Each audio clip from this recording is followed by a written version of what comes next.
In the hushed stillness of our bedroom, the words fell from Mark's lips like a guillotine's blade. You should go to Hawaii by yourself. His voice, devoid of warmth, sliced through the air, severing the last thread of hope I clung to. My name is Emily Carter. At 30, I had believed I found stability in Mark Anderson, my partner of 6 years. But tonight, the mask fell, revealing the ugly truth. I stood there, a mix of disbelief and burgeoning fury coursing through me. Are you serious, Mark? My voice barely rose above a whisper. Our honeymoon is tomorrow, and you say this? Mark avoided my gaze, his fingers nervously drumming on the kitchen counter. I can't hide it anymore, Em. I've been seeing someone else. The confession hit me like a tidal wave, yet in the oddest way, it made sense.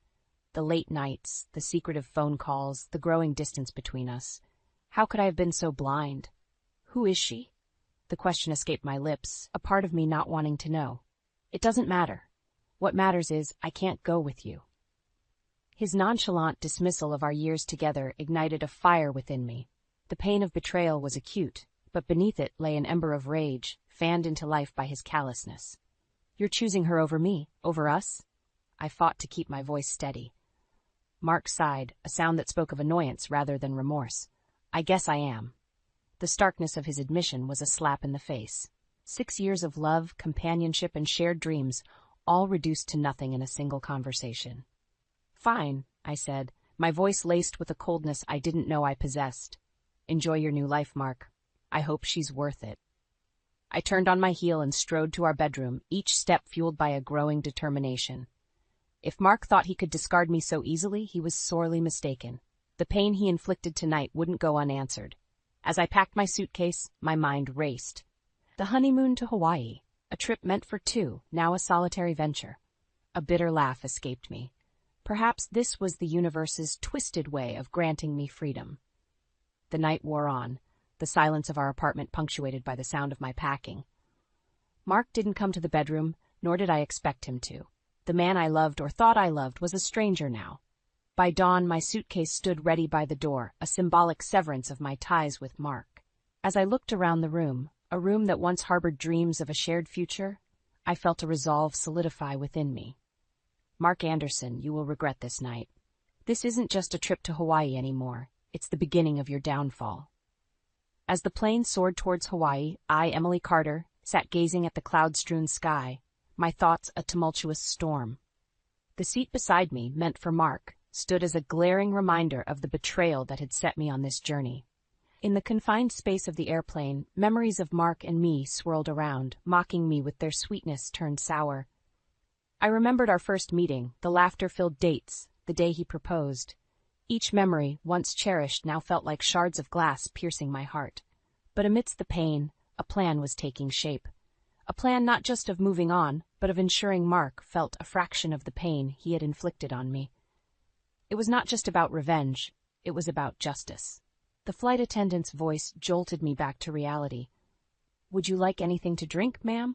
Just water, thank you, I replied, my voice steadier than I felt. As she moved away, my phone buzzed. It was Mark. I see you're still going to Hawaii, his text read, a trace of accusation in his words. I typed back, my fingers steady. Yes, Mark, you made your choice, and I've made mine. You're being dramatic. We can talk about this when you're back, he replied, the audacity of his message igniting my anger further. There's nothing left to talk about. Enjoy your life with her. I hit send and turned off my phone. I wasn't going to let Mark disrupt my thoughts any longer. As the plane descended into Hawaii, a plan crystallized in my mind. I would use this trip not just for healing, but to set the stage for Mark's comeuppance. He would learn that actions have consequences, and sometimes those consequences strike where it hurts the most. I checked into the hotel, a beautiful beachfront property that should have been the setting for our honeymoon. Now it was the backdrop for the unraveling of my former life and the weaving of a new narrative. That evening, as the Hawaiian sunset painted the sky in hues of orange and pink, I sat on the beach, my phone in hand. It was time to initiate my plan. I began with a simple post on social media, a picture of the sunset with a caption that hinted at new beginnings and unexpected turns. The post was ambiguous, but I knew it would stir curiosity among our friends and family. I wanted Mark to feel the eyes of our shared world on him. questioning, doubting. It was the first step in showing him that his actions would not remain hidden in the shadows. I spent the next few days exploring Hawaii, each activity a bittersweet experience. Kayaking, hiking, lounging on the beach, I did it all, documenting my solo journey on social media, my posts a mix of subtle jabs and overt displays of my newfound independence. One evening, as I dined alone in a cozy restaurant, my phone buzzed. It was a message from Mark's sister, Laura. "Emily, are you okay? Your posts seem off. Is everything all right with you and Mark?" I stared at the message, a part of me feeling guilty for worrying her. But this was a necessary part of my plan. Mark's facade had to crumble, and it had to start from within his circle. "Hey, Laura, thanks for checking in. Let's just say life has thrown me some unexpected curves. I'll explain more when I'm back. Hope you're well." As I sent the message, I knew it would set the rumor mill in motion. Laura, caring and concerned, would undoubtedly share her worries with others. Mark's betrayal, once a painful stab in my heart, was now the weapon I wielded with precision. In the days that followed, I felt a transformation within me.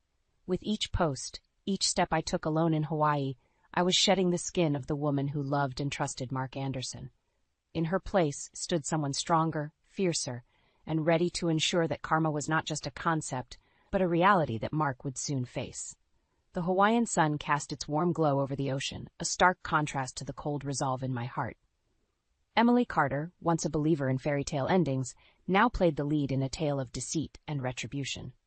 As I sipped my coffee at a seaside cafe, my phone buzzed with a text from Mark. His words, filled with feigned concern, only fueled my resolve. "Emily, we need to talk. I'm worried about you." With a wry smile, I texted back, "There's nothing to worry about, Mark. I'm enjoying Hawaii, just like you're probably enjoying your time with her." His quick response, laced with frustration, didn't surprise me. "This is ridiculous, Em. You're blowing this out of proportion." "Am I?" I typed, my fingers moving deftly across the screen. "Or maybe you're just beginning to realize the consequences of your actions." I hit send and turned off my phone, unwilling to let Mark's words disrupt the plan I had meticulously crafted. The cafe's serene ambiance provided the perfect backdrop for plotting my next move. It was time for Mark to feel the sting of betrayal, just as I had. Over the next few days, I executed my plan with precision. I contacted a lawyer to start the legal separation process and gathered evidence of Mark's infidelity. Every step I took was a calculated move to dismantle the life we had built together, piece by piece. One evening, as I strolled along the beach, I paused to watch a couple laughing together by the water's edge. A pang of sadness hit me, but it was quickly replaced by a surge of empowerment. I was no longer the victim in this story. I was the architect of my own destiny. I made my way back to the hotel and logged onto my laptop. It was time to take my plan public. I drafted a post, a beautifully worded piece that spoke of new beginnings and the courage to walk away from what no longer served me. The post was cryptic, yet its underlying message was clear. I was moving on from Mark, and I was doing it with grace and strength. Within minutes of hitting post, the responses flooded in. Words of encouragement, support, and even curiosity about what had prompted such a change. Among the sea of comments, one caught my eye. It was from a mutual friend, asking if everything was okay between me and Mark. I replied, my words carefully chosen to fuel the speculation without revealing too much. Life has a way of revealing truths we never expected. Mark and I are figuring things out. As I closed my laptop, a sense of satisfaction washed over me.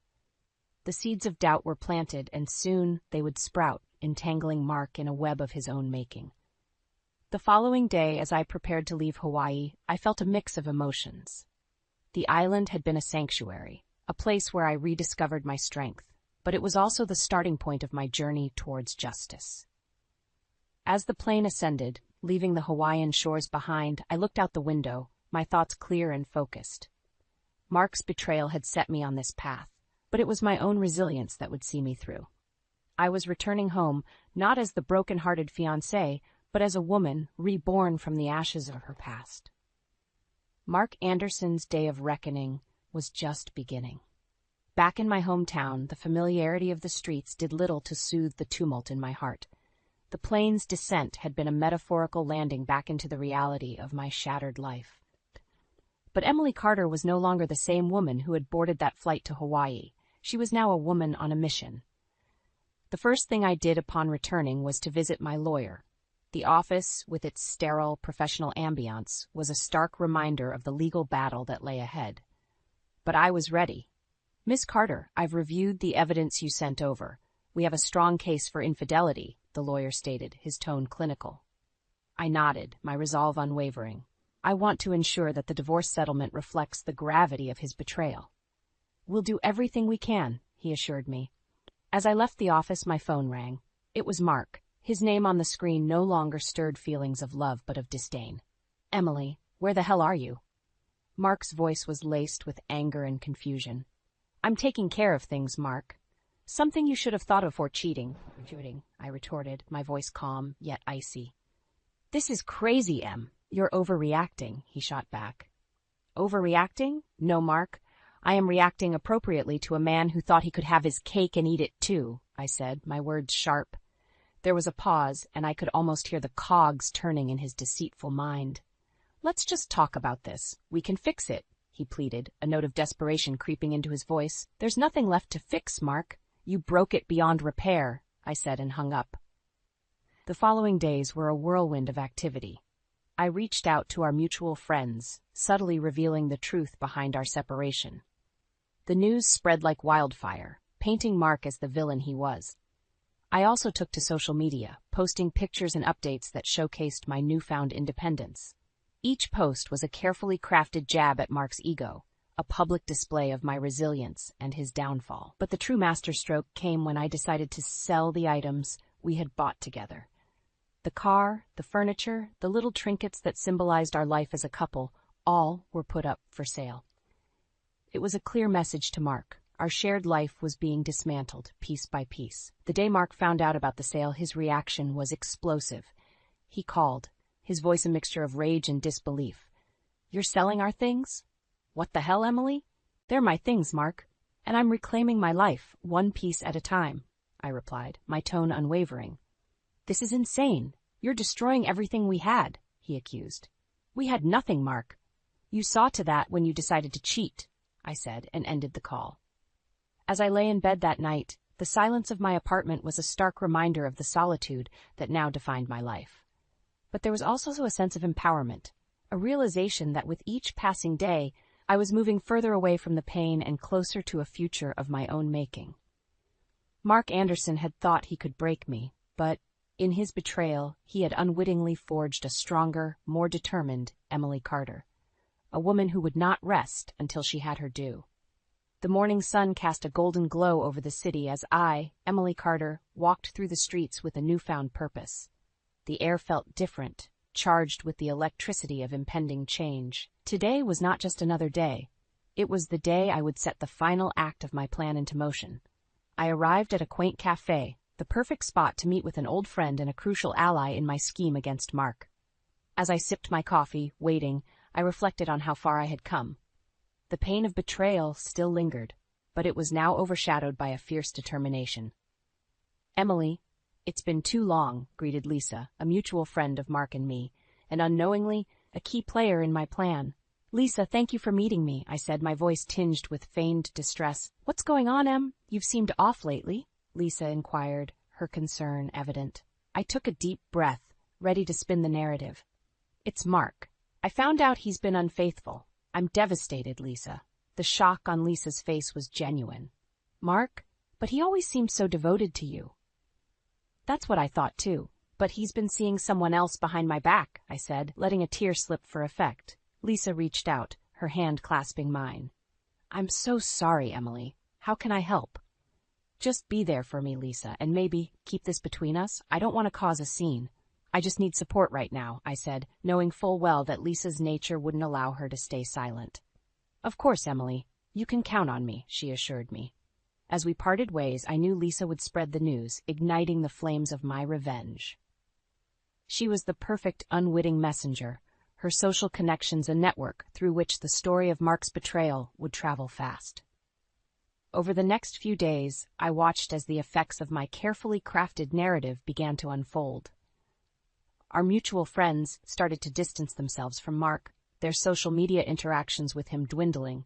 Whispers of his infidelity spread, tainting his reputation.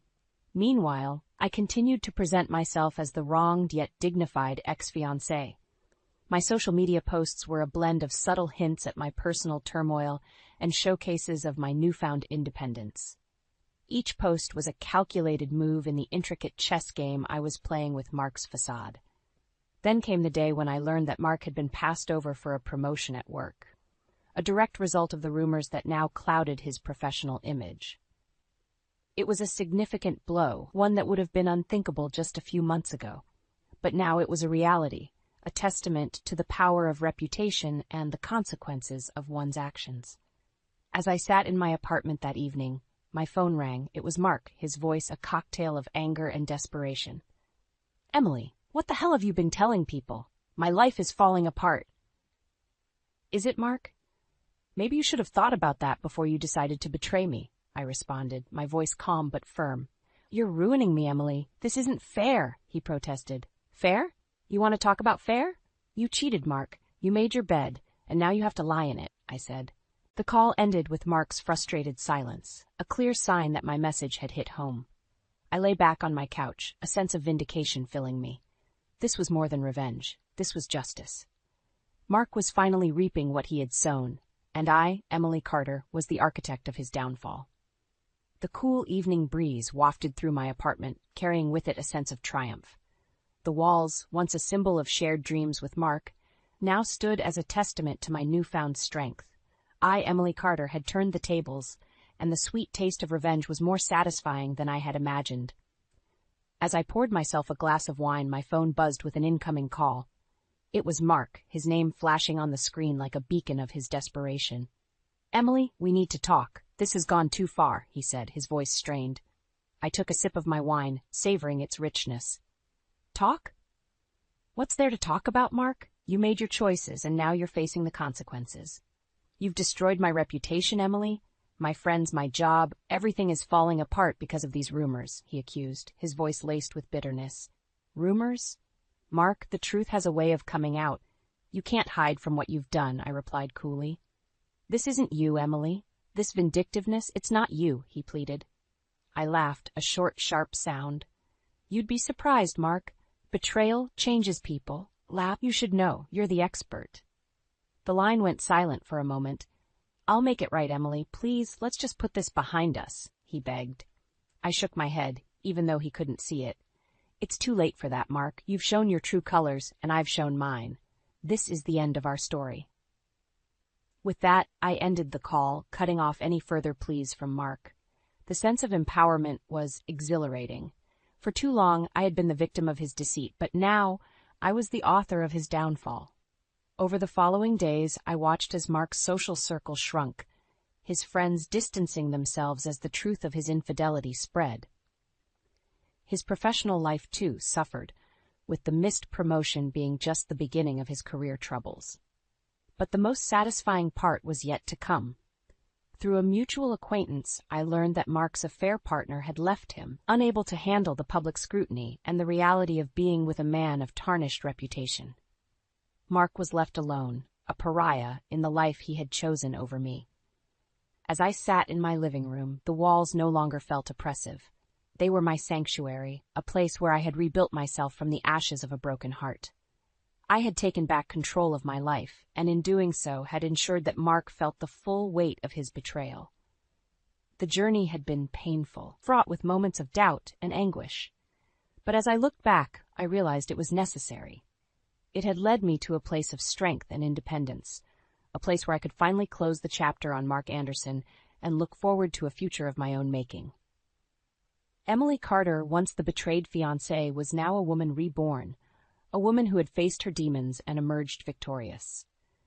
The sweet taste of revenge lingered, a reminder that sometimes justice is served not in the courts, but through the actions of those who refuse to be broken. The journey of revenge had reached its end, but for me, a new chapter was just beginning. Sitting at my kitchen table with a cup of coffee, I reflected on the transformation that had taken place. The pain of Mark's betrayal, once a consuming fire, had now dwindled to a mere flicker in the story of my life. My phone rang, breaking the morning's tranquility. It was a call from Laura, Mark's sister. I hesitated for a moment before answering. Emily, I heard about everything. Laura's voice was tinged with sadness. I'm sorry for what Mark did to you. I sighed softly. Thank you, Laura. It's been a tough journey, but I think it was necessary. Mark's a mess, Emily. He's lost so much, his friends, his reputation. I never thought he'd be capable of something like this, she said, her voice filled with disbelief. I didn't either, Laura, but we often don't see the true colors of a person until we're forced to, I replied, my tone resolute. There was a pause filled with unspoken words and shared pain. I hope you find happiness, Emily. You deserve it, Laura finally said. Thank you, Laura. I wish the same for you, I replied, ending the call with a sense of closure. As the day progressed, I busied myself with work and plans for the future. The lessons I had learned from my ordeal with Mark had reshaped my perspective on life and love. Trust, once freely given, would now be earned, and the scars of betrayal, while healed, would always serve as a reminder of my strength. My social media, once a battleground of subtle jabs and public displays of independence, now showcased a woman embracing her new life. Photos of my travels, moments of professional success, and gatherings with true friends painted the picture of a life rebuilt from the ashes of betrayal. In the weeks that followed, I heard snippets of Mark's struggles through mutual acquaintances. His attempts to salvage his reputation were met with cold shoulders, and his professional life continued to suffer. The man who once held my heart was now a mere shadow, a cautionary tale of the consequences of infidelity and deceit. But as I looked out of my window, watching the city bustle below, I realized that Mark Anderson's story was no longer mine to dwell on. I had moved on, leaving him and the pain he caused in the past. I turned my gaze to the horizon, where the sky met the cityscape in a promise of endless possibilities. Emily Carter, once a victim, was now a victor, her spirit unbroken, and her heart open to the adventures that lay ahead. The journey of revenge had ended, but my journey of self-discovery and growth was just beginning. And as I stepped out into the world, I knew that no matter what challenges lay ahead, I had the strength and resilience to face them head-on.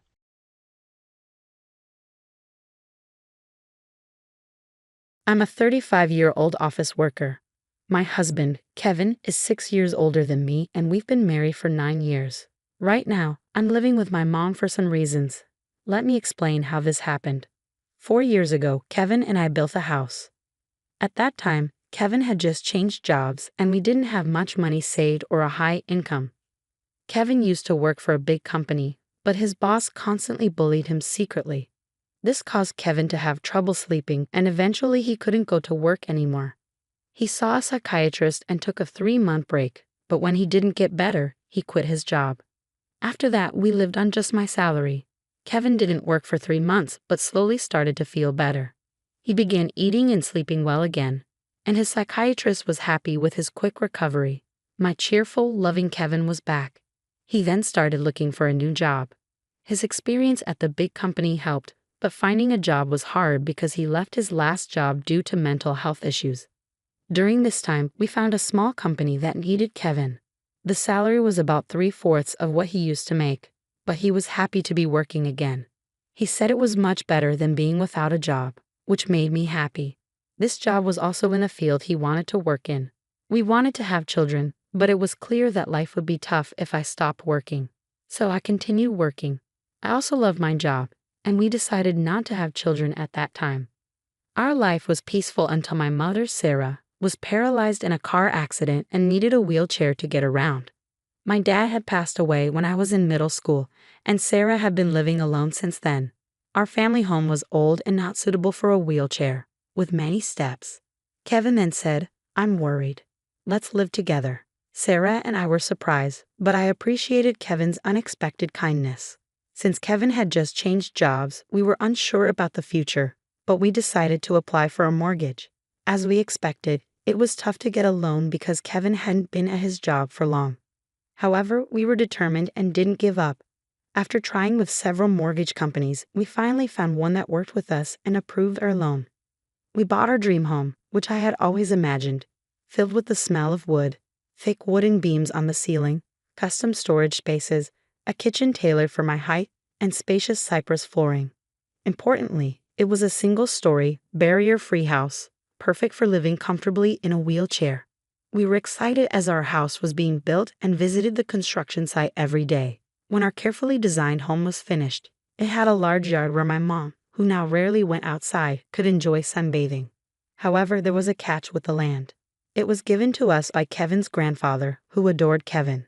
Kevin's family wasn't wealthy, but when his grandfather was diagnosed with cancer, he started to distribute his assets, giving us the largest plot of land. It felt like winning the lottery, but the land was just a 10-minute walk from Kevin's family home. When we told them my mother would be moving in with us, Kevin's sister laughed and said, "Why is your mother moving in too? How shameless is your family?" Kevin's mother told me that marrying someone different like me would bring trouble.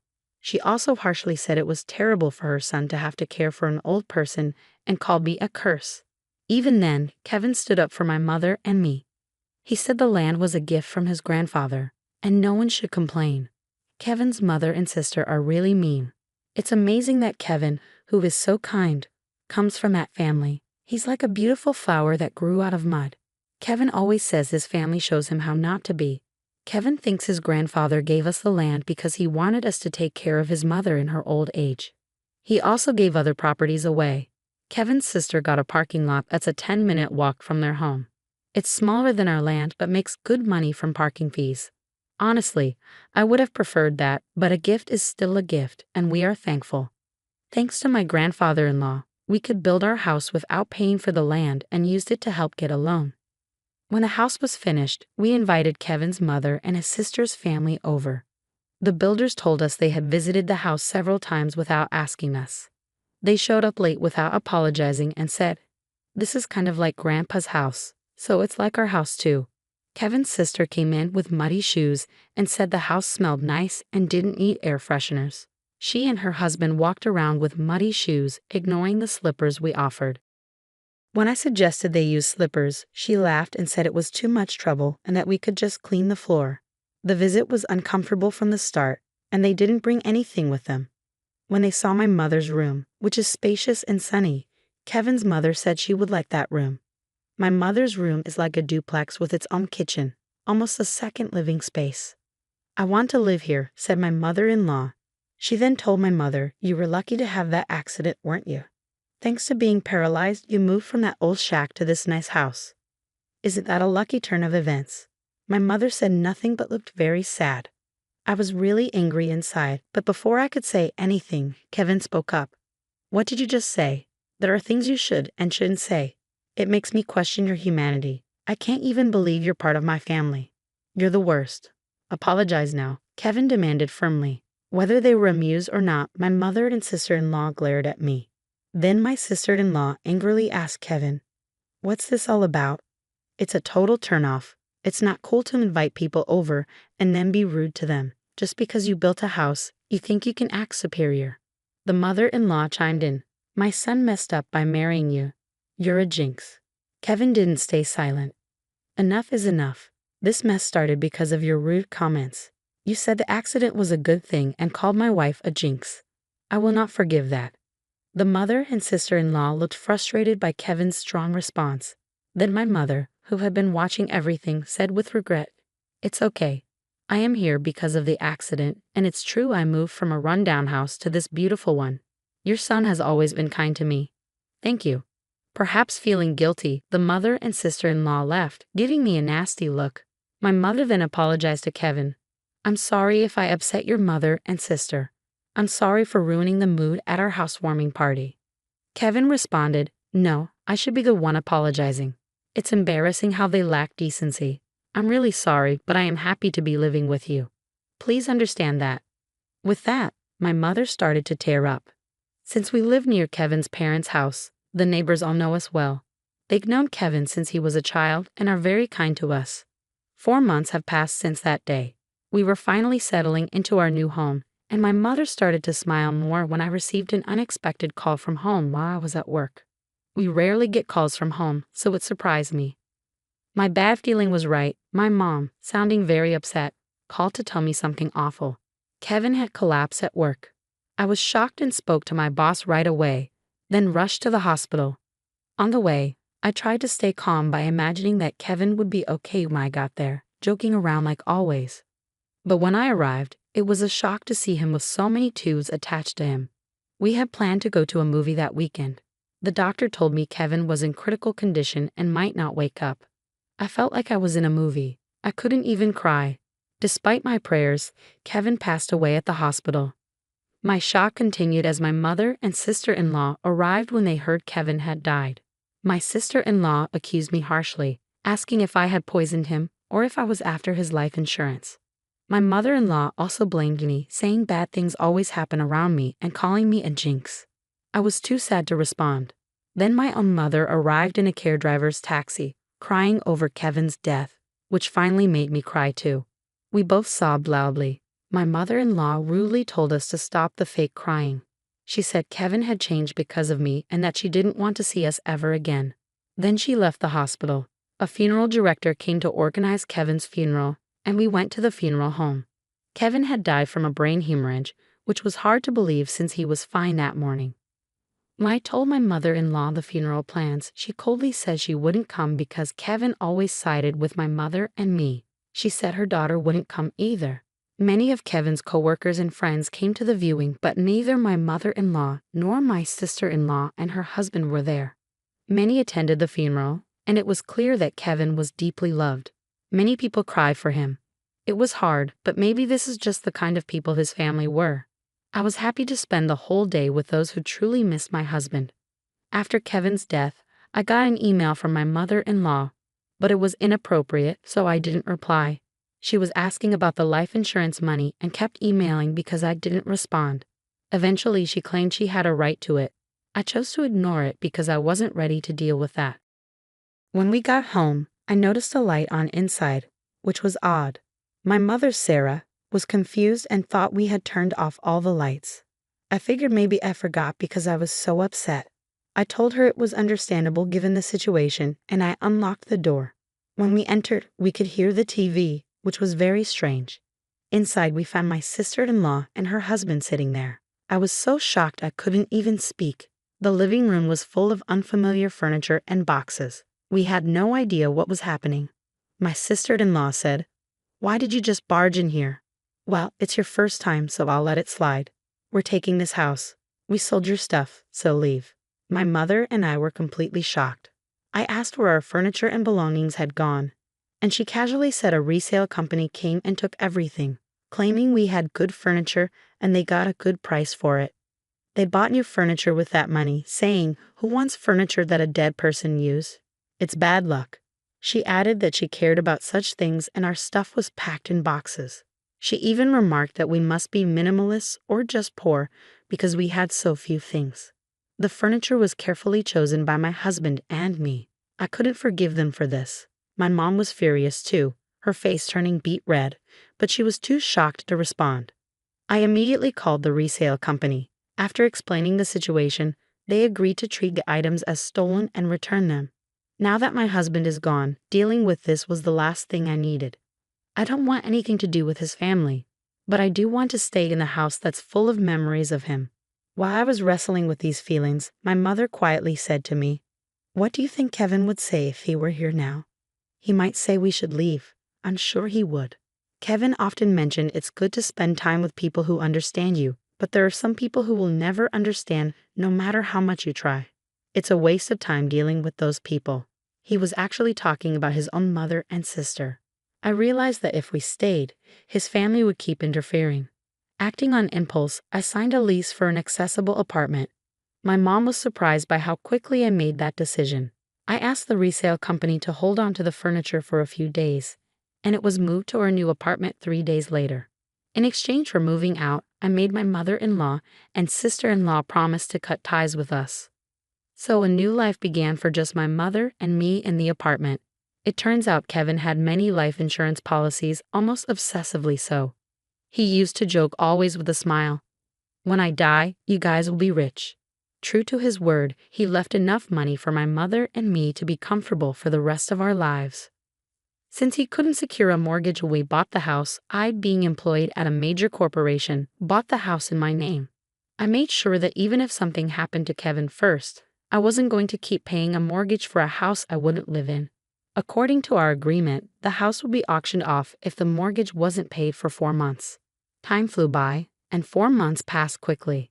Then I started receiving a lot of calls from my sister-in-law, Emily, and my mother-in-law, Maria. My call history was filled with their names, and it was getting scary, like something out of a horror movie. They were incredibly persistent. So I finally answered the phone. They were furious because the house was being sold. Apparently, when they tried to return, they found out they couldn't get in because of a seizure notice.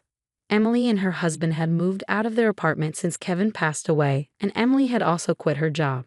I suggested they move back into their parents' house since they were panicking about suddenly being homeless. Surprisingly, Maria had gotten so caught up in gambling that she couldn't keep up and had sold her own house. It turns out they had been living together for the past 5 months. I also heard that they sold their main source of income, a parking lot in front of the train station, a long time ago. Now, Maria and Emily's family are completely homeless. When Maria said, "I'm sorry for everything. Let's get along. Can you lend me some money, please?" I replied, "I think it's best if you stay away since I'm a jinx. We're strangers now that we severed ties." Maria was quiet after mumbling weakly. In my mind, I was thinking, who's the real bad luck charm here? Then when I said I wouldn't lend them a single cent, Emily, who had been listening next to Maria, shouted, "You devil. Bring us the money right now." I replied, "I am a devil and bad luck, so I'm going to hang up now," and ended the call.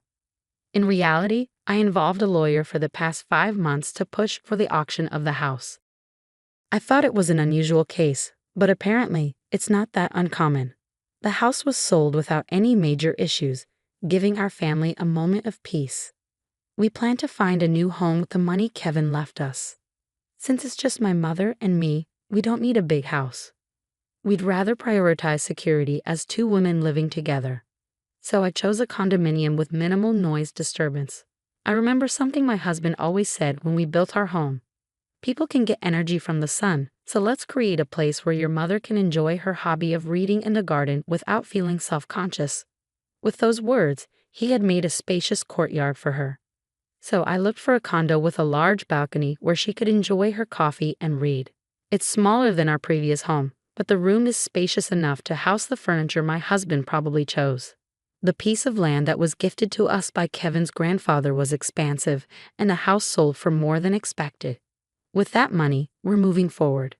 I recently bought a luxurious condominium with exceptional security features, a choice I'm sure would have comforted my always cautious husband, Kevin. The peace of mind that comes from living in such a secure place is invaluable, especially after the tumultuous experiences with my in-laws.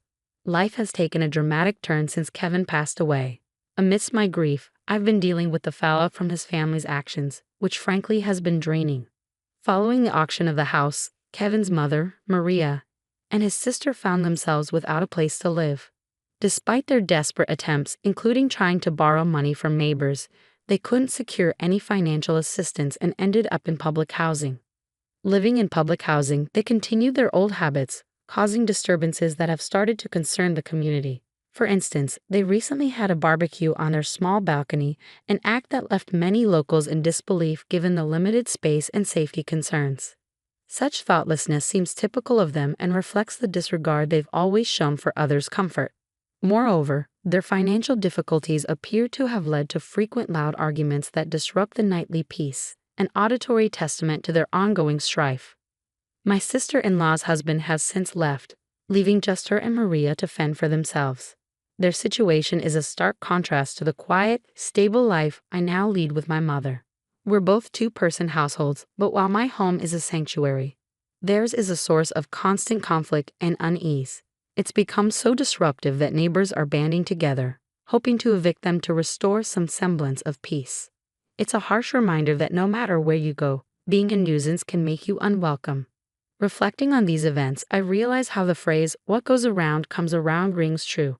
My goal is to live quietly and peacefully, distanced from the embarrassing turmoil associated with my former family. I believe Kevin watches over us, perhaps with mixed feelings about the chaos his family continues to perpetuate in contrast to the tranquility he loved during his life. As I move forward, my focus is on living a life that causes no trouble to others. I want to honor Kevin's memory not just through words but through actions. He always advocated for a life well lived, surrounded by people who bring joy and understanding. Despite the unfortunate family dynamics he left behind, I'm committed to building a life filled with positivity and peace. The decision to buy this condominium wasn't just about finding a new home. It was about creating a haven where my mother and I could feel safe and secure.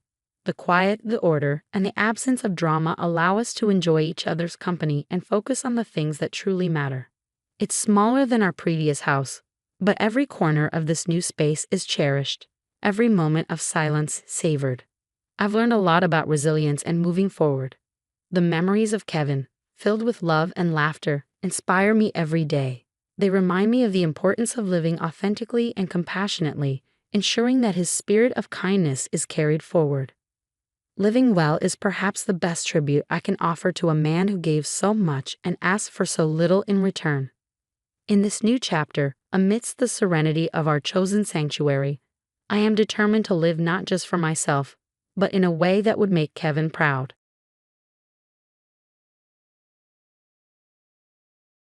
I won a trip to the Caribbean in a contest, but my husband Andrew threatened to divorce me if I didn't let him and his mom go instead.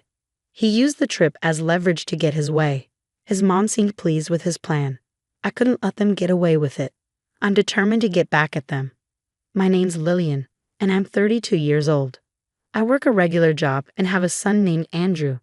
I didn't really date much in college and didn't think much about romance until later. When I turned 30, my parents, worried about me, helped me find someone to marry. Andrew seemed like a good match. He cared a lot about his family, which was important to me too. We got married, and everyone was happy for us. It felt like a dream come true. About 6 months into our marriage, I got a bunch of calls from Andrew. He sounded really tired when I called him back. He told me his dad, Alfred, had collapsed at home and was rushed to the hospital. It was shocking news because Alfred had always been healthy. After Alfred passed away, Andrew became very attentive to his mom, who was now alone. He'd visit her every day, take her out for dinner or shopping, and even took time off work to go on a trip with her. It's not like he ignored me, but whenever there was a conflict in our plans, he'd choose to be with her. He'd say things like, "Sorry, Lillian, Mom needs me," or "We planned this with Mom a while ago." I'd agree, but deep down, I felt frustrated. Why was I always the one having to compromise? Wasn't Andrew's mom being a bit too demanding? No matter why Andrew is so attentive to his mom, it's clear he's really close to her. Apart from this issue, our marriage was fine. I just figured this was normal. My personal escape? Doing crossword puzzles with prizes. They were perfect for when Andrew was busy with his mom. Sometimes, I'd even win gift cards or food. One day, I won a big prize, 2 tickets to the Caribbean. I was so excited, I checked the win multiple times. But before contacting the airline, I had to decide who to take. My first thought was Andrew, but I hesitated. He often traveled with his mom, and I didn't want her to come along if I suggested we go together. After thinking it over, I decided to give the trip to my parents. On my way home, I stopped by my parents' place to share the exciting news. "Mom, guess what? I won tickets to the Caribbean," I exclaimed. Mom's eyes widened with delight. "Wow, that's fantastic. You and Andrew must be thrilled." I hesitated for a moment before replying, "Actually, I want you and Dad to have them." Mom was taken aback. "For us? Are you sure?" she asked, pleasantly surprised. "Absolutely. Andrew travels a lot already. I want you two to enjoy this opportunity," I explained. Mom was beaming with joy, but Dad seemed worried. "Dad looks concerned," I noticed. "Well, I have work, dear. It's a busy time of year for our company, so it's not ideal for me to be away," Dad explained. "That's too bad," I sighed. Then Dad had an idea. "Why not go with Olivia instead? It was your prize originally, right? Go and have some quality time with her," he suggested. Mom eagerly agreed, saying, "That sounds wonderful."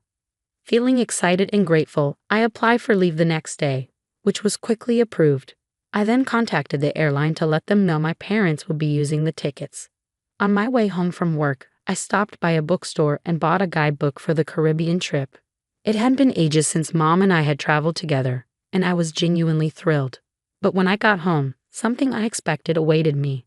"I'm home," I announced as I walked in, Surprised to see the lights on, I assumed Andrew was there. But instead of his shoes, I spotted a familiar pair of women's shoes at the entrance. As I wondered, Matilda emerged from the living room. "Lillian, do you know what time it is?" she scolded. "Oh, Matilda, I didn't realize you were here," I replied. "It's not just about me being here. It's late and Andrew will be back soon," she continued. "I'm sorry, I'll make dinner right away," I apologized. But Matilda didn't stop there. She criticized me for not making the bed and questioned if I took my role as a daughter-in-law seriously. Matilda sighed, blaming my working for the situation. According to her, I should prioritize home over work. She had a key to our place and often dropped by unexpectedly since she lived nearby. Matilda held old-fashioned beliefs about a daughter-in-law's role, expecting me to serve Andrew and the family without question. Her constant criticism made it hard for me to warm up to her. As I unpacked and began making dinner, Matilda suddenly exclaimed, "Wait, what's this, Lillian? Are you planning a trip to the Caribbean?" She had found the guidebook I had just bought. "Matilda, why are you going through my stuff?" I asked, annoyed. "That's not the point. Why are you going to the Caribbean?" she demanded. "I won a trip in a contest. I was going to give it to Mom," I explained. "I haven't heard anything about this. Why should I?" Matilda snapped back. Our argument was interrupted by Andrew's arrival. Matilda quickly told him what she found, pointing at me accusingly. "Andrew, listen. Lillian's being thoughtless." "Did she do something wrong?" she asked. Andrew turned to me, his expression stern. "What's going on?" he demanded. "I won the trip and wanted to give it to my parents. But since Dad can't go, you're going with Mom." I replied calmly. "Why didn't you talk to me about this? It's my prize," Andrew said, looking frustrated. "What's the big deal? You always travel with Matilda," I retorted. "It's not the same. Mom and I only go on trips within the country. We haven't been abroad in years. How could you decide this without talking to me?" Andrew slammed his hand on the table, cutting me off. "You're getting too bold for a daughter-in-law. Mom and I are going. You stay home." "Mommy," I couldn't hide my disdain at Andrew's childish word choice. "Wait a minute. This trip, you've had enough. If you're not happy, let's talk about divorce." Divorce? I couldn't believe what I was hearing. Threatening divorce over something like this seemed absurd to me. Fuming, I shot back. "I won this trip fair and square. I've already decided to give it to my own mom. Can't you just pick up on the signals for once? Mom wants to go. When does it end with putting Matilda first? You never think about how I feel." "I don't care how you feel. Like I said, this trip is for me and Mommy. Stay home and behave," Andrew insisted coldly. My affection for Andrew was quickly fading. It was clear I ranked lower than Matilda in his eyes. I couldn't keep dealing with their ridiculous dynamic, so I calmly told Andrew, "Fine, do what you want and enjoy your trip." You should have listened in the first place. "Do what you want," Andrew replied dismissively, a far cry from the caring Andrew I once knew. Meanwhile, Matilda looked smug and victorious.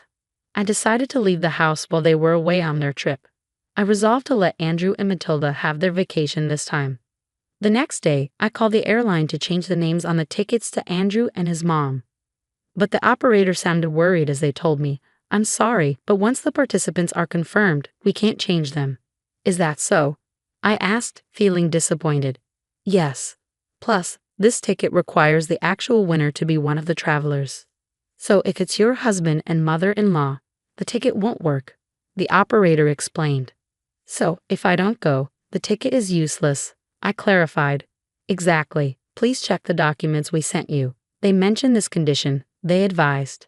After reviewing the documents, I found out that only the winner could use the ticket, and it couldn't be transferred. I explained this to the operator and decided not to go on the trip without telling Andrew and Matilda. Instead, I made plans to let them travel at their own expense.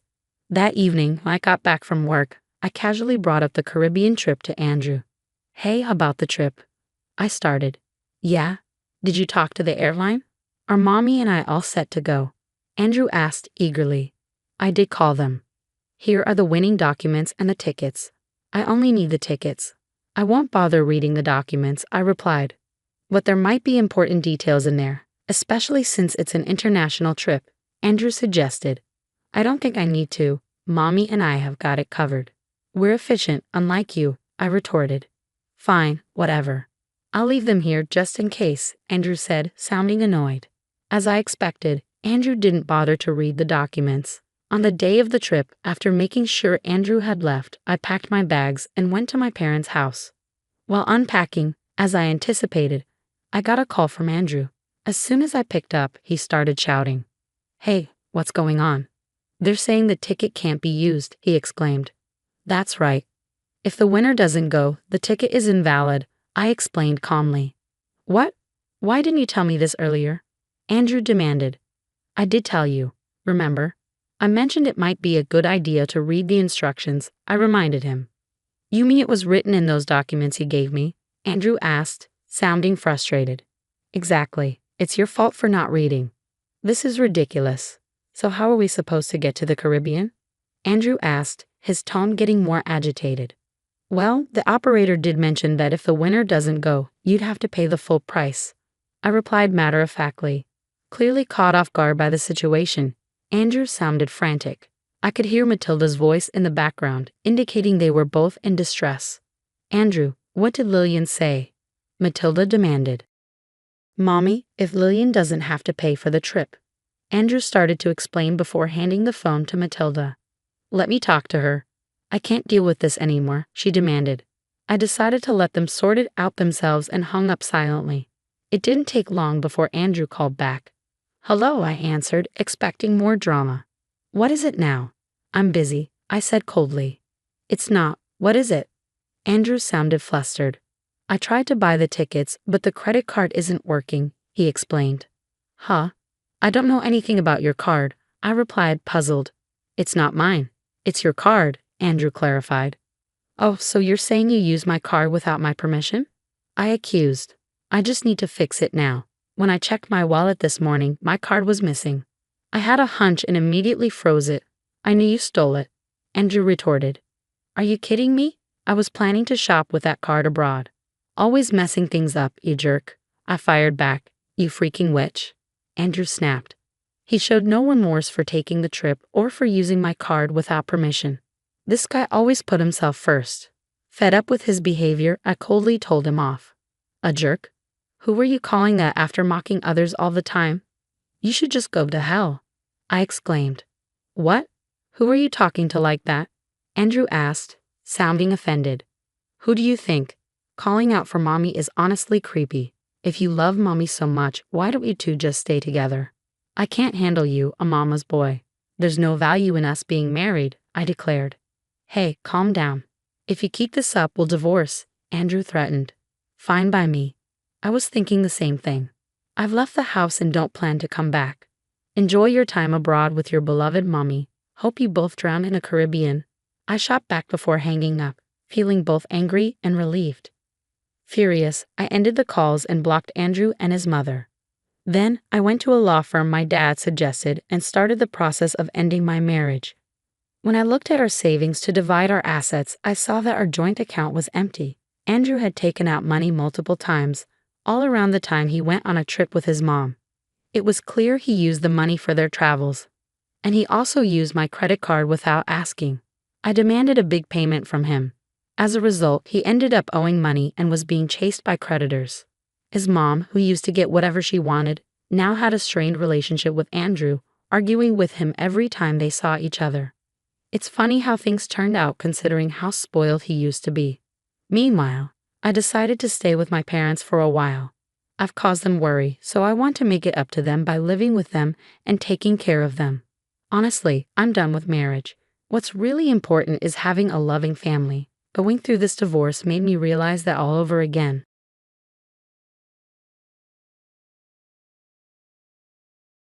"Look, I'm letting you off the hook this time. Just come back, and I'll pretend I didn't see anything." What is this guy talking about? He doesn't get it. Time to show him some hard truths. My name is Olivia, and I'm 32.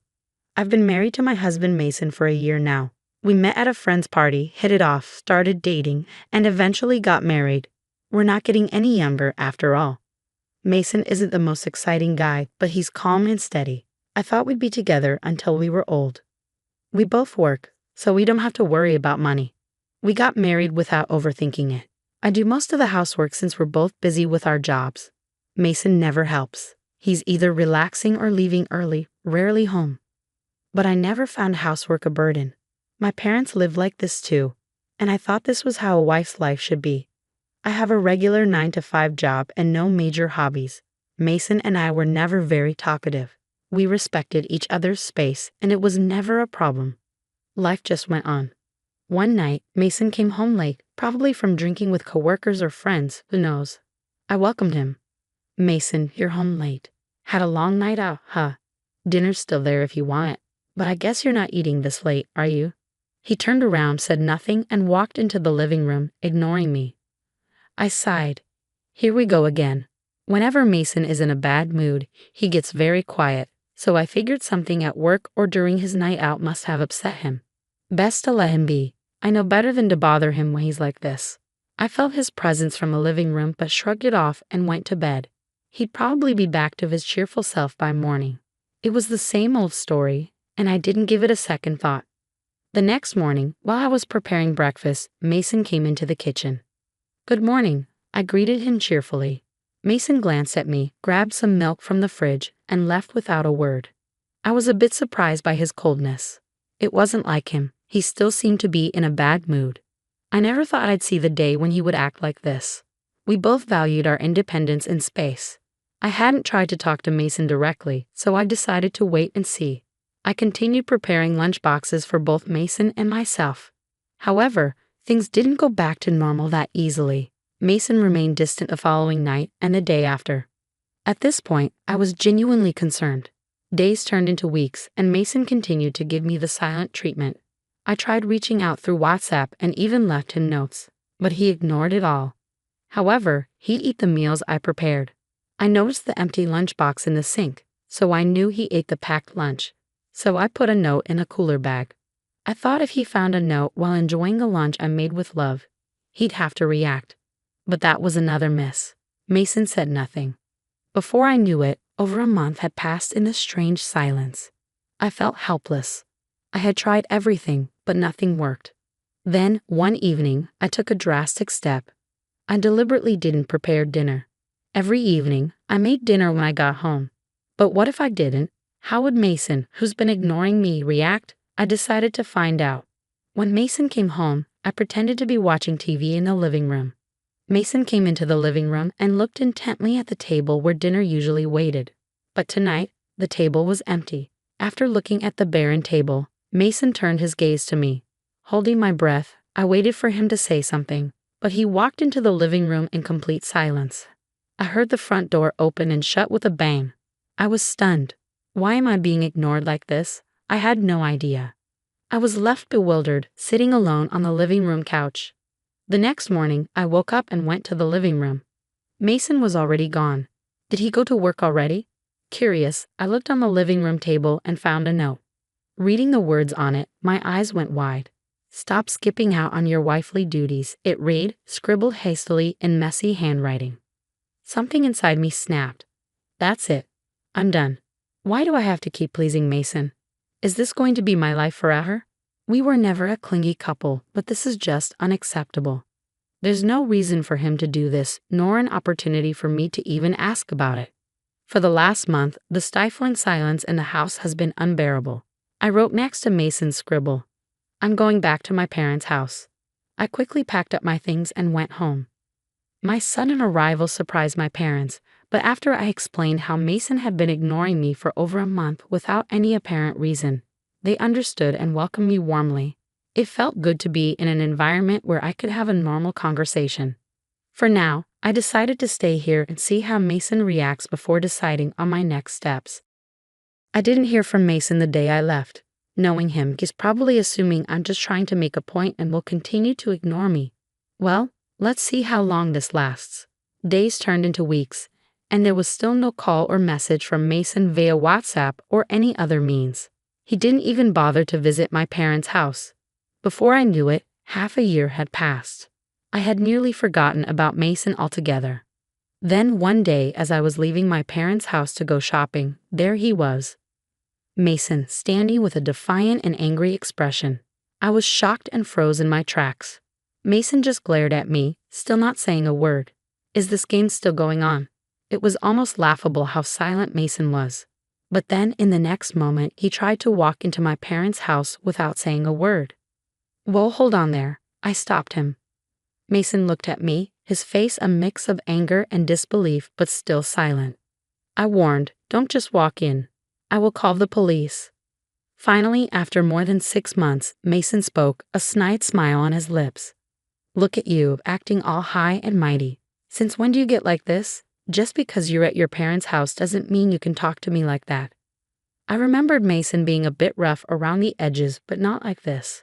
Lost in thought, I was jolted back to reality when Mason suddenly erupted. "What were you thinking? Leaving the house for half a year, having a good time at your parents'? Get a grip." Mason kept ranting, then gestured as if to say, "I can't believe this. Look, I'll cut you some slack this time, okay? Just come home. I'm willing to overlook it this once."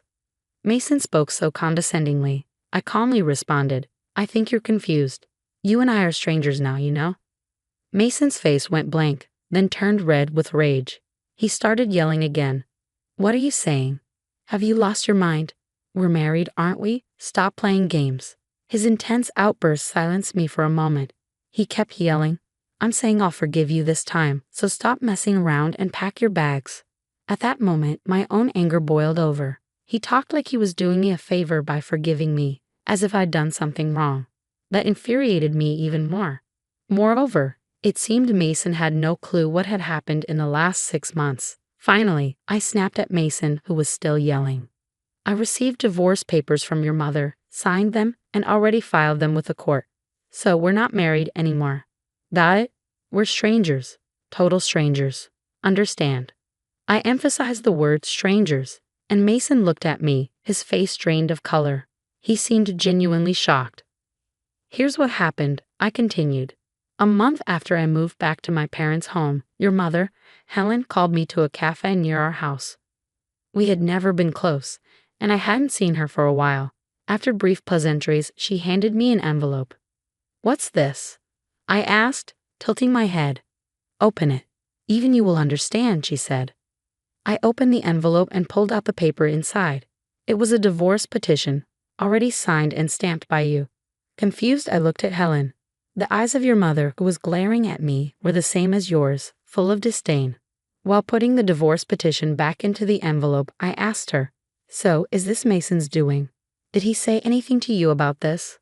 Helen let out an exaggerated sigh before answering. "Oh yes, he said plenty. Would you like to hear?"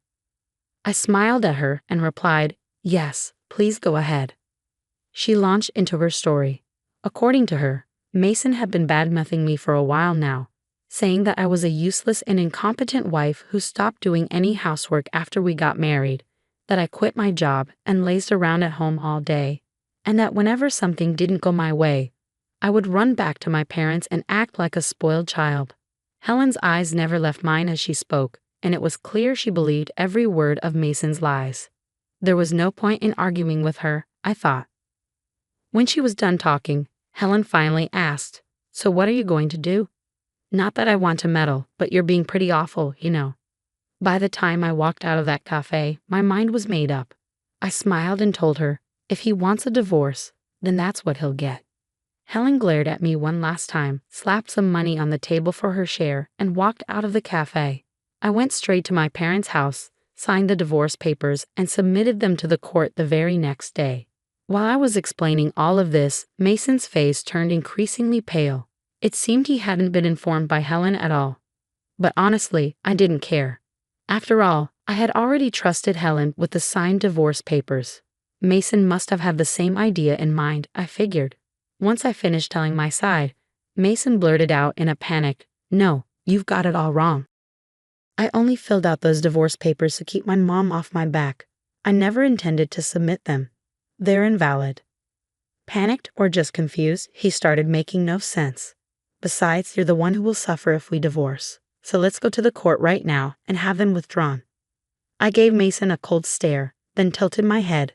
Why would it be a problem for me if we got divorced? Mason suddenly grinned as if he had won. "Think about your age. At your age with a divorced history, no one will want you. That's why I'm saying I'll take you back. This is for your benefit. You get it?"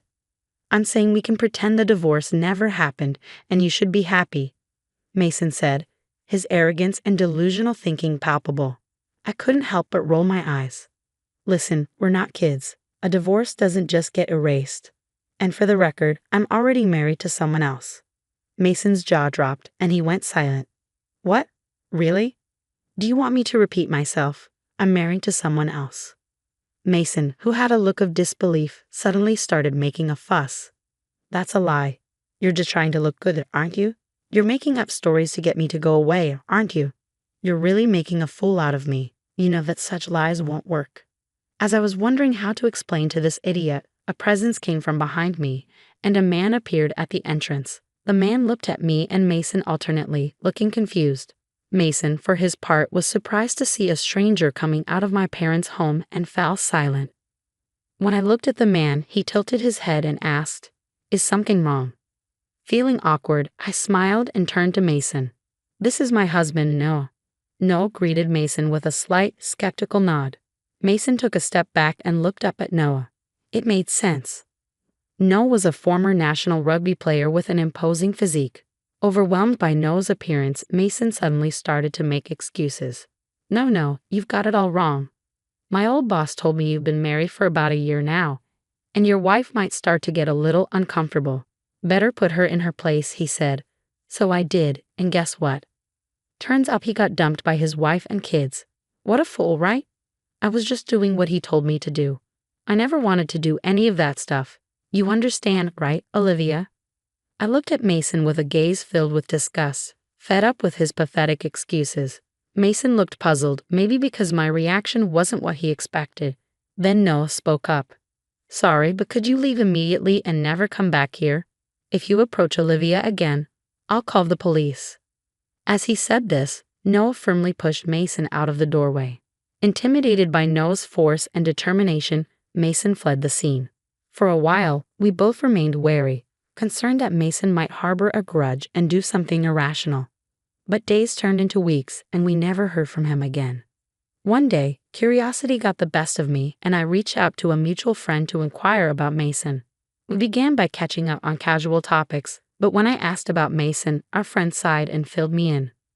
Surprisingly, Mason quit his job just a few days after showing up at your parents' house. The reason? Turns out Mason was always in agreement with his boss, whom he trusted when the boss harassed subordinates at work. It became a big issue in the company. As a result, the boss was resigned. Resigned being a euphemism, he was basically demoted to some remote mountainous area I'd never heard of. Apparently, Mason was expected to be transferred as well, but he quit out of pride.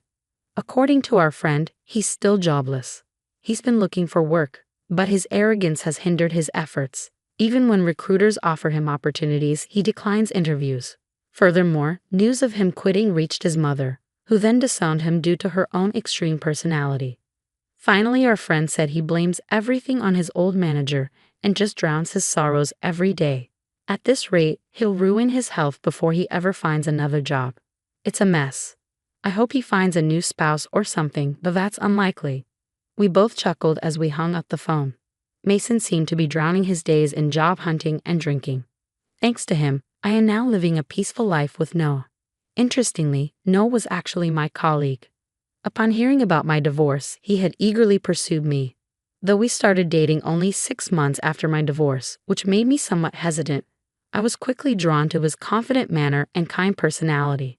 After getting married, Noah told me that he had always had a crush on me and he was heartbroken when I got married.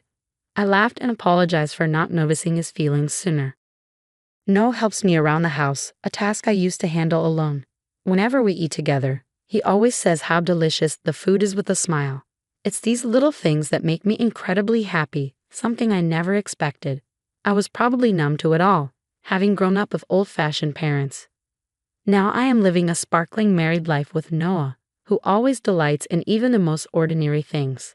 I'm convinced that with him, I'll have a happy life all the way through our golden years. And so I am certain.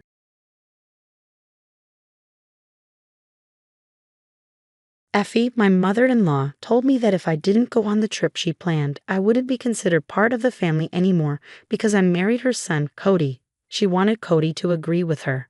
I stopped Cody from saying anything and agreed to go on the trip to avoid conflict. Effie said marrying someone like me, who she thought was inexperienced, was a hassle.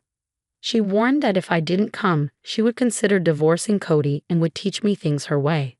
I was fed up with her rude comments. Little did I know, this trip would be the last one with my in-laws. My name is Liliana, and I'm 32 years old. I own a small app development company, which I really enjoy. My husband, Cody, is 37, and he works at a bank. We both love our jobs and often talk about them for hours. Cody understands and supports my work, and we share household chores. Even though we've been married for 4 years, we don't have children yet because we're focused on our careers. But we both like kids and hope to have some in the future. My family owns an auto parts factory that my dad started, and now my brother runs it. They've been very supportive of my dream to start my own company, even though our businesses are different.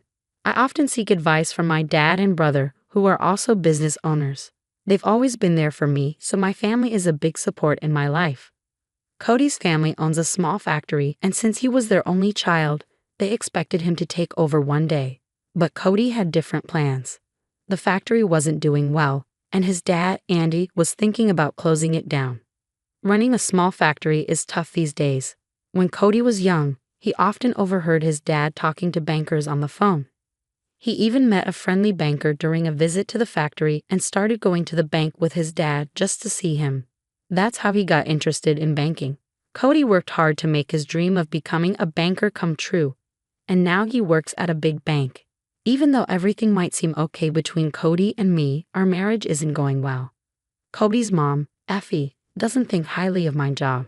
I can work from home sometimes because my job allows it, but Effie sees it as a pointless job and doesn't understand it at all. I get it. It's hard for our parents' generation to understand jobs like mine. Even though my job isn't physically demanding, it's still tiring. I always adjust my work schedule around Cody's family's plans so I don't bother them. I don't expect them to get it, but it's frustrating when they think working from home is easy just because my schedule is flexible. Effie disapproves of other things about us too. When we got married, we built our own house between our parents' homes. It takes less than 30 minutes to get to either house. We both work and manage our money separately. We like having our own space and privacy, even as a couple. We each contribute a set amount of money for household expenses every month and save the rest for our future. But Effie doesn't like this lifestyle either. She thinks it's wrong for a couple to keep things private. According to her, family members shouldn't have secrets, and she doesn't think we're a real family because of it. Effie seems to have a problem with me, probably because she really likes her son Cody, and I'm just in her way. Whenever we see each other, she makes mean comments about us not having kids yet. It's a sensitive topic for me, and I'd rather not talk about it. Normally, people avoid bringing up things like that, but Effie keeps mentioning it every time we meet. So, to avoid upsetting Cody, I've been staying late at work on purpose to miss seeing her. Effie has done other surprising things too, but one thing she did really upset me. It was on the day of my best friend's wedding. After the wedding, my friend was moving far away, so we wouldn't see each other as much because of our jobs. I was really excited to celebrate her special day, but a week before the wedding, Andy asked me to go to an important business event. I said no. The only thing more important to me than my friend's wedding would be if a parent was really sick. But that night, something unexpected happened. When I got home from work, my in-laws were at our house. As soon as she saw me, Effie got really mad. "Liliana, what's wrong with you? Saying no to Andy's request is rude. You're married to my son, so you should put family first. Your refusal is not okay. You need to think about what's important," she yelled at me. Cody was there too, but he didn't say anything. After finding out that the reception Andy asked me to attend was crucial for the future of the company, I understood the seriousness of the situation. But to me, my best friend's wedding was just as important. I explained to Effie, "I get what you're saying, but my best friend's wedding means a lot to me and I don't want to miss it. Plus, I don't even work for Andy's company." Even Cody joined in, saying, "Can't you make an exception this time? This is really important for the company's survival. I'm going to, and it's a family effort. We can make it up to you for missing the wedding. It's a family crisis. Can't you help us?" I was shocked to hear Cody say that. He knew how excited I was about the wedding. Then Andy added, "I understand Liliana's perspective, but this time we really need your help. The atmosphere made it hard for me to refuse. It wasn't just any reception. In the end, I reluctantly agreed to skip my best friend's wedding. I told my friend the truth and explained why I couldn't come. Thankfully, since I had talked to my best friend about my family situation before, she understood. In fact, she was more worried about me. I'm lucky to have such a caring friend. I felt really bad about missing my friend's wedding. But once I made the decision, I had to focus on making the reception a success. On the day of the event, Cody and I got to the venue early and tried to reach Effie, but she didn't pick up her phone for some reason. I started to worry about what to do, but finally, the in-laws showed up just 10 minutes before the reception was supposed to start. I was surprised to see them looking so messy, with untidy hair and wrinkled clothes. I was shocked and asked Effie, "What happened?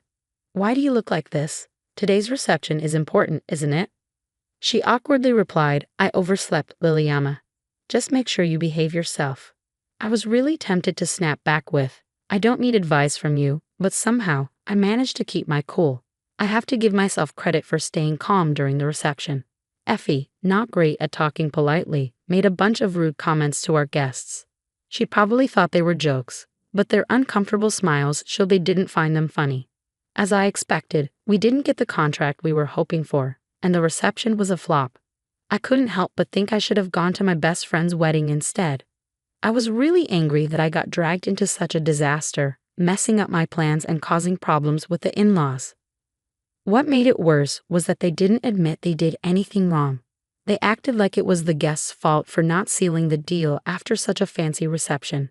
They said it was a good thing we didn't make a deal with such odd people. I couldn't believe how clueless they were. After that mess, I felt even more uncomfortable around my in-laws and started avoiding them. But there's one thing I can't get out of. Cody's family has this tradition of going on a family trip every year since he was a kid, and they still do it even though we're married now. Since we got married, I've been expected to join these trips, but I always end up doing all the boring stuff: driving, booking hotels, researching places to visit. If I try to say anything about it, I'm shut down with a "don't push it." Even when we visit tourist spots, I often end up staying in the hotel room, missing out on places I'd like to see. Honestly, I really don't look forward to these yearly family trips and secretly hope I might get sick and avoid them. But now, it's time for this year's trip, and despite saying they're short on money, my in-laws insist on a fancy trip like always. They put me in charge of finding a hotel. I planned everything carefully to keep Effie happy since she's always grumbling. Since I don't drink, I'm always the one who ends up driving. But I don't mind because it means I don't have to listen to their conversations. But just before the trip, a crisis hit. I got a call saying my mom had collapsed and was in bad shape. With that news, going on the trip, even for a short while, wasn't an option. I panicked, knowing I needed to see my mom right away. Since it was the day before the trip, I decided to cancel and get ready to go to the hospital. Cody offered to come with me to the hospital, but I said no. It felt like he was suggesting my mom might not make it, and I didn't want to hear that. When Cody and I told Effie we couldn't go on the trip, she got really mad. Effie's words hit me like a ton of bricks. "You're saying you can't go on the trip I planned? If you don't come, you're no longer family. As my son's wife, it's common sense to prioritize the family trip, right?" "Right, Cody," she said, expecting Cody to agree. Cody seemed like he wanted to say something, but Effie cut him off, making it clear she didn't want to hear any objections. I was so shocked that I couldn't even respond. Being with my mom in her critical condition was the only thing on my mind. Just as I was trying to figure out what to say, my brother called. He told me that mom's condition was serious but somewhat stable. I wanted to rush to her side, but he explained that due to a contagious disease outbreak, visiting wasn't possible right now. He said we could arrange a short visit later as she gets better. So there was no urgent need for me to go. Hearing this news left me feeling torn about what to do. Seeing my hesitation, my brother asked what was going on. I explained everything about the trip and my dilemma. My brother, a little annoyed, suggested something helpful that I hadn't thought of in the midst of my distress. The trip was going to a place near my parents' house, which my brother assured me would be easy to reach from a hotel if necessary. He was right. Whether I stayed at home or in the hotel, I could quickly get to my family if needed. Taking my brother's advice, I reluctantly told Effie, "Okay, I'll come on the trip." Effie responded, "Well, if you'd said that earlier, I wouldn't have gotten so upset. Marrying someone so inexperienced is tough. Just remember, if you don't come, it's divorce. I might have to teach you a few things. Cody seemed surprised, but we agreed to go, with the condition that I could leave for the hospital if necessary. Effie commented, "It'd be a problem if our driver disappeared suddenly, wouldn't it?" "Good, you're part of the family now, so our needs come first. Remember your role as my son's wife. This trip is a big deal. It should be your priority." Her smug attitude and obvious excitement annoyed me, but I decided to put up with it to avoid more trouble. On the day of the trip, I was so worried about my mom that I couldn't stop checking my phone. Meanwhile, Effie was already drinking beer in the morning. As I drove, the back seat of my car turned into a party scene, with Cody surprising me by joining in the drinking. Even though it was unexpected, I reminded myself that everyone had rearranged their schedules for this trip. I thought it would be nice if everyone could enjoy themselves since we all made an effort to be here. During the trip, Effie's demands were constant, urgently needing bathroom stops or wanting to stop for more alcohol. I felt like I was being treated as a servant, but I decided to endure it. Then my phone rang. It was my brother, thankfully informing me that Mom had survived. Her condition had stabilized and she had regained consciousness. The diagnosis was a subarachnoid hemorrhage. However, I couldn't fully relax yet. There were worries about potential aftereffects. It was comforting to have my brother keeping me updated as I was feeling anxious. When I shared the news of Mom's recovery with my in-laws, Effie dismissed it, saying, "If she's better, there's no need to bother us with such news. You're making a big deal out of nothing." Andy agreed, saying, "Exactly. Let's not spoil our trip with such grim news. We're here to have fun." I was disgusted that Andy shared Effie's view and didn't want to think of these people as my family. During the trip, they made a lot of noise in the hotel, drinking and partying, which was embarrassing. This incident deepened my distrust of my in-laws. Thankfully, Mom's condition remained stable, and there was no need to rush to the hospital, allowing us to finish the trip and return home. I felt relieved. While I was doing laundry at home, Effie showed up unexpectedly. She asked to use our dryer because they didn't have one. I was annoyed and told her, "There's a laundromat with dryers. I have my own laundry to do, and I'm using it right now, so it's not possible." But she insisted, saying, "You're always so stingy. Once you're done, it's fine. I'll come pick it up tomorrow. Have it ready by then," and tried to leave her laundry in our washroom. Cody stepped in, saying, "Liliana is tired and has work tomorrow. It's not possible for her to help with the laundry. Let's go to a laundromat." Effie got angry, feeling like her son was taking my side. She left in a hurry, leaving the laundry behind and hurling insults as she slammed the door. Looking back, maybe if things had been different that day, the outcome might have changed. Later, Effie returned and said something unexpected.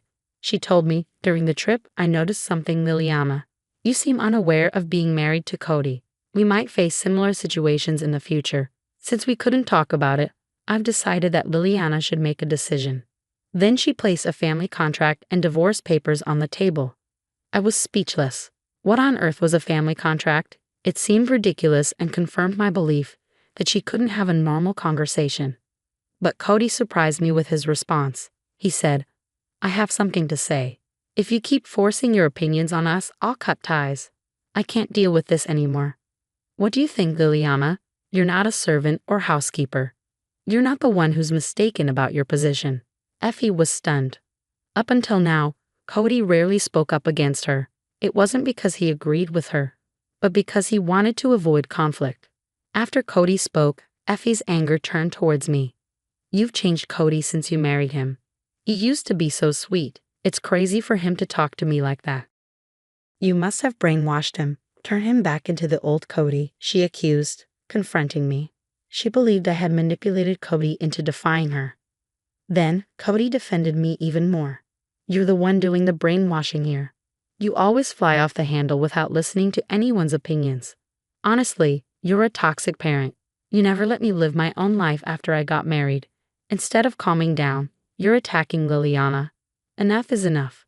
I'm not going to divorce, and if you have a problem, you should stay out of our lives," he firmly stated. Effie turned to Andy, who was there, and burst into tears. Andy responded, "If that's what Cody thinks, then so be it. We'll cut ties. Do as you wish," and left in a huff.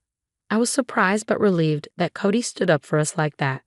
Feeling frustrated, I confided in my brother about everything. He became furious and said he couldn't stay silent if they were behaving this way. He decided to take action, which ultimately led to a tragedy in the in-laws' family. It turned out that my brother's company was a client of my in-laws' company. We had kept our family's company name a secret to avoid creating a power imbalance. The in-laws had no idea they were dealing with my family's company, but with things as they were, we couldn't continue like this. Although I had been patient and avoided mixing business and personal matters, it had reached its limit. My brother had been having issues with them not meeting deadlines. You can't cherish those who don't cherish you. I discussed it with Cody before talking to the in-laws, and he agreed. Cody also said he had had enough. My brother decided to end the contract with my in-laws' company purely as a business decision. Their company had become problematic, consistently failing to pay on time and missing deadlines. Despite these issues, we had tolerated it because of the family connection, but now there was no reason to continue. When my in-laws learned about this, they came to us in tears, constantly apologizing. They begged my brother to reconsider the contract, but it was out of the question. Their failure to meet deadlines was their own responsibility, and they should have appreciated our patience. Cody explained everything to his parents, but they refused to accept it and ultimately cut ties in anger. Cody wasn't upset. He felt relieved. He had been torn and exhausted, caught between us and his family. Since then, we've been living peacefully. I discovered that Cody had been financially supporting his family, but he stopped doing that now. Even before this incident, their family factory was struggling and was close to shutting down due to debts. I also found out that Cody had been paying for those yearly trips for his family. It's surprising how they could act that way, using someone else's money. Now, Cody's parents are living more modestly, and Effie has started working recently. It's quite unexpected to see her, who used to consider herself a president's wife, now working. One day, I witnessed Effie being reprimanded while doing a cleaning job. Although I initially felt it might be karma, I couldn't help but feel sorry for her. Perhaps through this experience, she'll learn about the realities of life and hopefully change for the better. As for us, work is going smoothly. We haven't had children yet, but we're content with our jobs and life feels fulfilling. We're planning a trip abroad for our next vacation. For now, we're enjoying life without the added responsibility of children.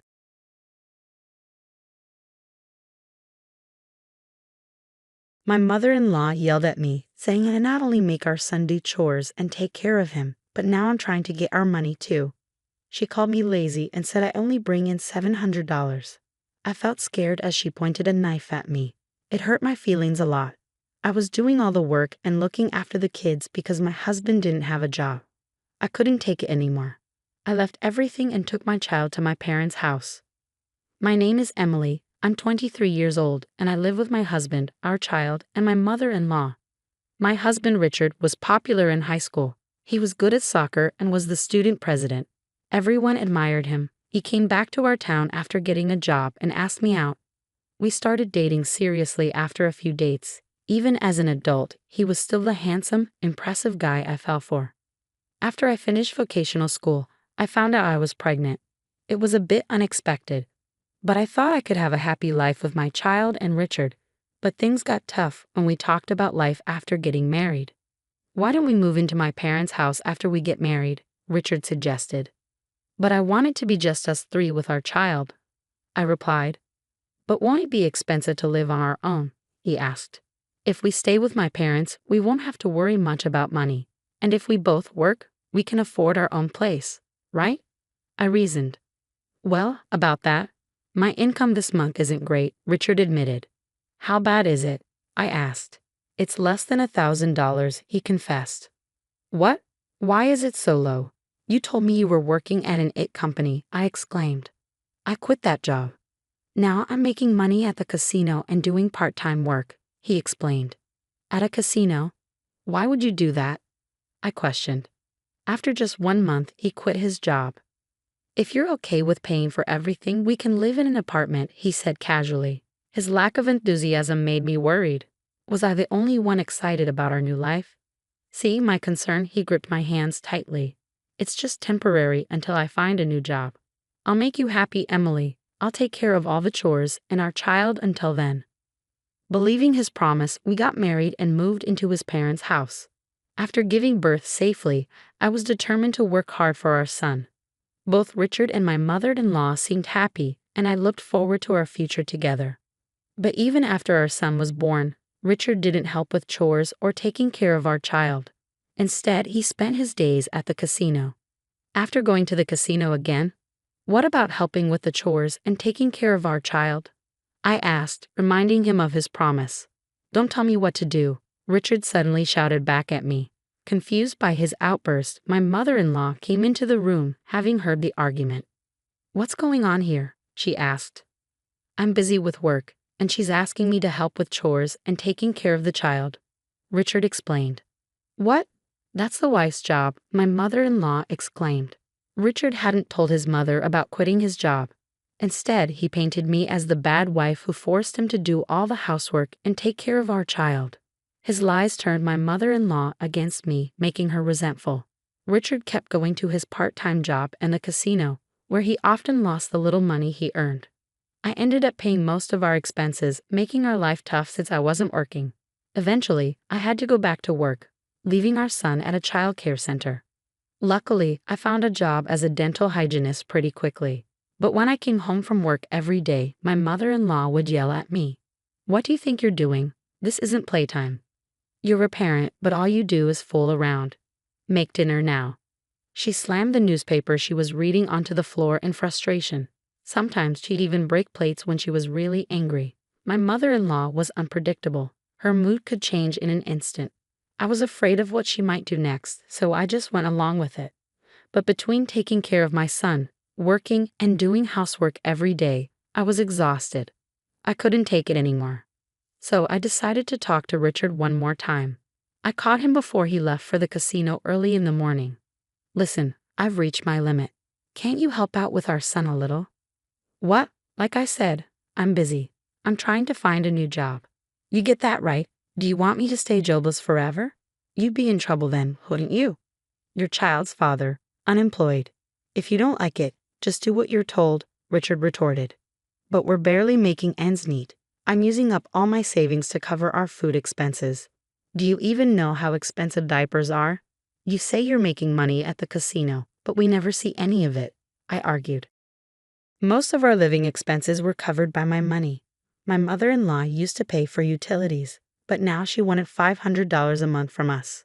So I had to dip into my savings. Even the food costs were eating away at my savings, and I was running out of money fast. All I had left was what I earned from a part-time job I had while I was in school. That's enough. How dare you talk back to me? You've got a lot of nerve saying those things after moving into my house. Richard, who was usually kind, changed completely when it came to money or the casino. Hearing Richard shouting, my mother-in-law came into the room. What's going on now? Is your wife complaining again? She asked. Yeah, she is. She's telling me to do housework and take care of our child. And she wants me to help with the living expenses. Can you believe her audacity, Mother? Anyway, I'm off to work now, Richard said as he left. Once he was gone, my mother-in-law's expression turned sharp. You've got some nerve, expecting us to take care of your child and do the housework while demanding money from us. You should be ashamed. It's not like that. I'm not making demands. Life is just really tough without a little help. I tried to explain. You must be wasting money, aren't you? Careless with finances, my mother-in-law accused. She didn't understand the situation at all. She didn't know that her own son was unemployed and spending all his time at the casino.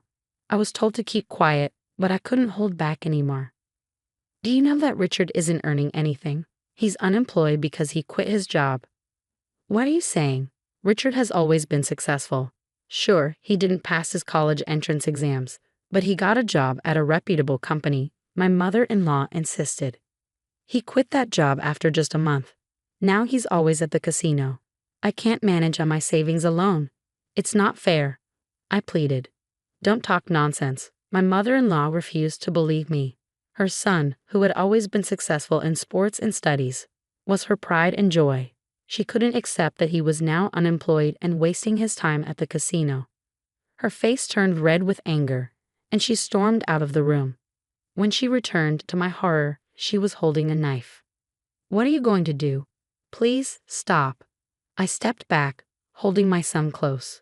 My mother-in-law advanced towards me, knife raised. I'm tired of your insults towards my son.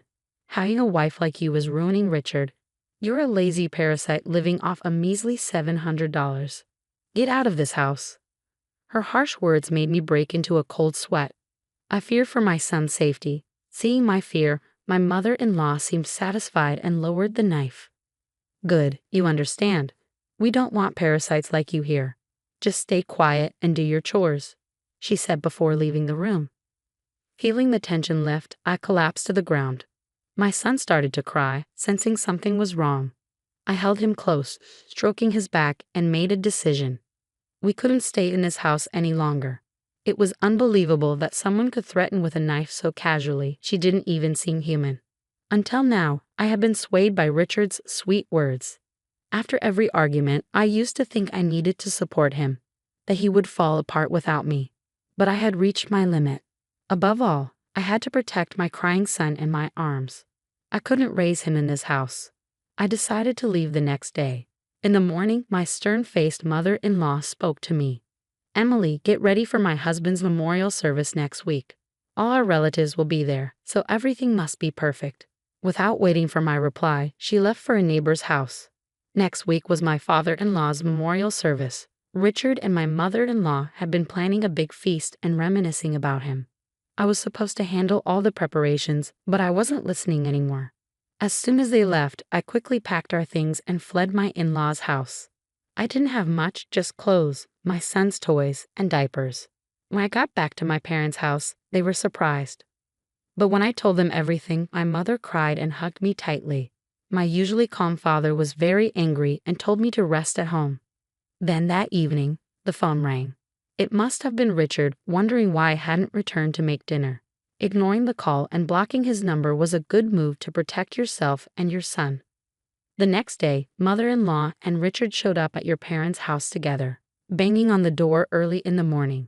Your parents tried to send them away, but you decided to let them in. As soon as you opened the door, they started shouting. How could you leave without a word? What kind of wife does that? It's strange to just disappear like that. Please, let's not shout. You're disturbing the neighbors, you said calmly, holding back the urge to point out who the real problem was. When they tried to grab you, your father stepped in. We'll call the police if you resort to violence. Let's talk inside first, with my parents present, he said firmly. Once inside, you initiated the conversation with mother-in-law and Richard. Why did you leave without saying anything? I was overwhelmed with childcare and my job, and yet you never helped, despite my pleas. Well, I was busy too. Busy at the casino, like I've already said. Our son doesn't go to the casino. Stop spreading lies. Richard insisted, while his mother seemed to still believe he was working. It seemed she thought highly of him and couldn't imagine otherwise. Mother-in-law, where do you think Richard is employed? You asked. At a securities company. I saw the job offer letter. After all, she replied confidently. Well, why don't we call them and find out if Richard is still there? That would settle it, you suggested. Oh, wait a minute. Richard stammered nervously. What's the problem? If you're working there, it shouldn't be an issue. That's, ignoring Richard's discomfort, you dialed the securities company on your phone and switched to speaker mode so everyone could hear. You asked if Richard was working there. That individual resigned several years ago, if memory serves me right. He was with us for just about a month, came the response from the other end of the line. The words from the phone left mother-in-law speechless. Richard was looking down, his fists clenched. Did you really quit? Why? She asked. Because it was frustrating. Everything was just grunt work, and the boss would yell at me for the smallest mistakes. It felt like harassment, Richard explained. Richard, why didn't you tell us what you've been doing since? You asked. I'm job hunting, he replied vaguely. How many years have you been job hunting? You don't seem to be getting any offers. Tell me, how many companies have you applied to so I can verify? You pressed. Well, there aren't any good job offers. When a good company comes along, I'll get a job, Richard said confidently. You seem very confident in yourself. By the way, you're working part-time now, right? How much did you make last month? You questioned. 700, Richard admitted reluctantly. 700? Didn't you tell me that Emily could only earn $750 and couldn't support herself. So you were the one supporting her? You questioned, realizing that Richard had misled his mother about your income. In reality, as a dental hygienist, you earned at least $2,000. Mother-in-law, now knowing the truth, blushed furiously as she glared at Richard. In response, Richard became extremely angry. Why do you have to do this? This is all your fault, making me look like a fool, he exclaimed, clearly hurt and embarrassed. He hit the table hard. You shouldn't reveal things like this in public. It's defamation. If you want to sue, go ahead, but I'll sue you for threatening me with a knife too. Besides, lawsuits aren't free. Do you have the money? You countered, standing up for yourself and refusing to be intimidated. At that, Richard clicked his tongue, likely realizing he had spent all his earnings from the casino. As mother-in-law was in shock after learning the truth about Richard's unemployment, I decided to lay it all out for her. I've been the one earning all our living expenses. When we got married, Richard promised to take care of the housework and childcare instead of me working. But after we got married, he didn't do any of it. That's different from what you heard, I explained. It seemed mother-in-law had simply believed whatever Richard told her, right? She had gotten upset when I asked for help with the chores and childcare. She even pointed a knife at me and told me to keep quiet and do my housework. I could see her face turning pale as she stood in front of my parents, being called out for her behavior. Mother-in-law, you haven't contributed anything to the household either. We've been living off my income this whole time. I have no intention of continuing to work for you, so I want a divorce, I stated firmly. Divorce? Wait a minute, don't just drop that bombshell all of a sudden, Richard protested. Yes, that's right. I'll help out too, so please come back, my father added, offering support. No thank you, I stated firmly. Their surprised expressions indicated they were taken aback. I, who had always given in after being yelled at or begged persistently, had clearly refused this time. I don't want to live with someone who threatens me with a knife just to get their way. I'm tired of living with Richard, who spends all day gambling at the casino. I'll make sure you pay me compensation for all the hard work I've put in so far, as well as child support, I declared. No way, that's going to be a problem. I can't possibly afford that, Richard protested. Well then, stop gambling and start paying, I retorted. But I can't do that. I don't have a job, Richard admitted. I was appalled by Richard's lack of understanding. You don't have a job because you're too picky about what work you do. Do you have any desire to do whatever it takes? There aren't many companies out there that would hire someone without qualifications or experience. Don't take society for granted. Many people work hard in difficult situations to earn a living. Yet people like you, who quit their jobs on a whim because they got angry or didn't enjoy it, no one will want to hire them. He keeps saying he'll find a job someday, but at this rate, it's unlikely. I'll contact you through my lawyer about the divorce proceedings. Please do not contact me from now on, I stated firmly. What? How selfish. What's going to happen to us? Richard protested. At my words, mother-in-law flared up in anger. I put on a deliberately puzzled expression and responded to her hostile words. I don't know. Maybe you should figure out how to earn a living on your own, you heartless woman. Heartless? I don't want to be called that by you. Remember when you called me a parasite living off a measly $700 per month? Remember when you said that to me, your daughter-in-law, while holding a knife to my throat?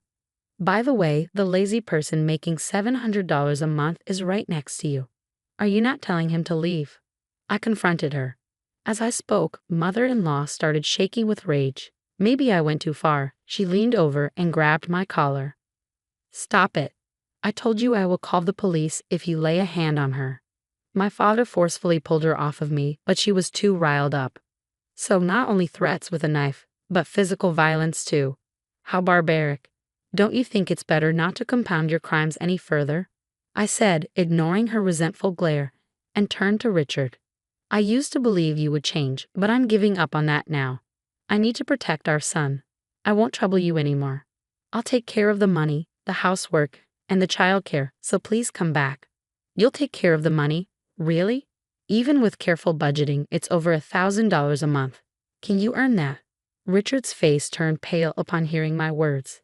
He had never made more than $1,000 since he quit his job. But I have Mom's pension, he stammered. So, you're telling me you're dependent on my pension now? Mother-in-law couldn't keep her calm at Richard's absurd words. There's nothing else I can do. I don't have a job. Now I'm doing part-time work. Can we try to work things out?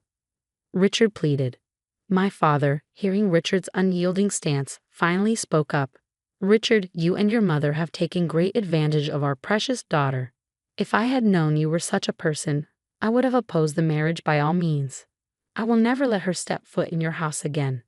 I'll sever all ties. But I can't live without Emily. Please, give me another chance. Richard pleaded desperately. Don't joke with me. Can't live without our daughter? You're already planning to depend on her. A man who has no intention or grit to earn his own living and make his wife's life comfortable doesn't deserve our daughter. Leave now, my father retorted firmly. For the first time, I saw my father shout. It sent chills down my spine and seemed to shake Richard and mother-in-law as well. Richard was kneeling, his head bowed. It was a stark contrast to the charming image I had of him during our college days. Please reconsider. I beg you, Emily, Richard pleaded once more. But my parents wouldn't budge. They were fed up. I don't want to be treated like a slave by you two anymore. Please don't involve me in anything from now on, I explained to Richard and mother-in-law. As soon as we kicked them out of the house, we locked the door. For a while, they banged on the door and shouted. But as soon as a passing police officer addressed them, they ran off. Later, I heard that Richard was cut off by his mother and kicked out of the house. Now he's living in a rundown apartment, surviving on part-time work and struggling financially. Apparently, due to his short temper, he doesn't stick to one job for long and keeps switching between part-time jobs at convenience stores, construction sites, and so on. He's barely making ends meet. In order to pay me compensation and child support, he's juggling multiple part-time jobs and is unable to look for a full-time job. There were rumors that he's still going to the casino and may even be in debt. But I'm not interested. News of Richard's downfall spread quickly among our high school classmates, and I received numerous sightings and information about him. It seems that the neighbors have witnessed mother-in-law kicking Richard out and their frequent arguments. His unemployment and the fact that he was left by his wife became public knowledge. She must be feeling extremely embarrassed after boasting about her son all the time. She hardly ever leaves the house now. With the help of my parents in doing the housework and raising my son, I continue working. I now have more free time to spend with my son. I don't need to leave him at the child care center since my parents take care of him. So everything has been great. I wish I had divorced sooner. From now on, I'm going to cherish the time I spend with my son and watch him grow up closely.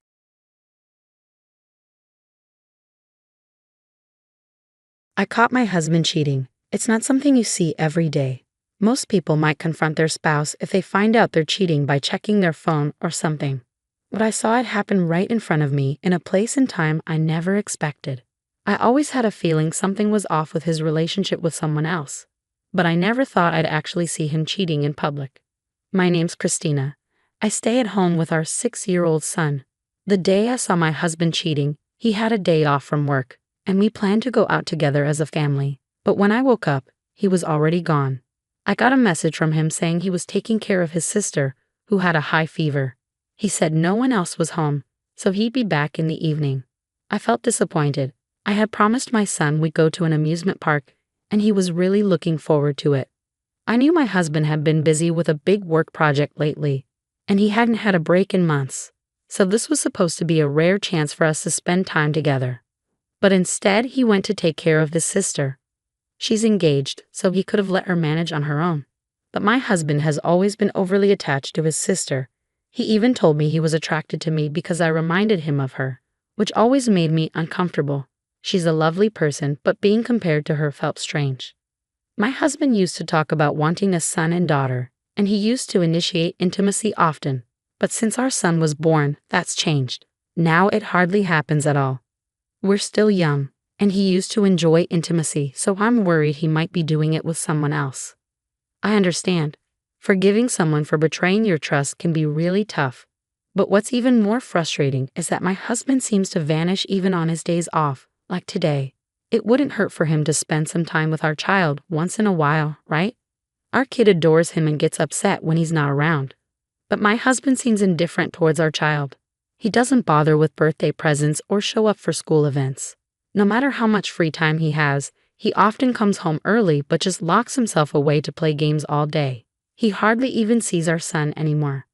At this rate, our little boy, who used to be so close to his dad, might start feeling like he's just a stranger. And here's the thing, my husband keeps saying he's busy with some big project. But that's a lie. He's hardly ever home.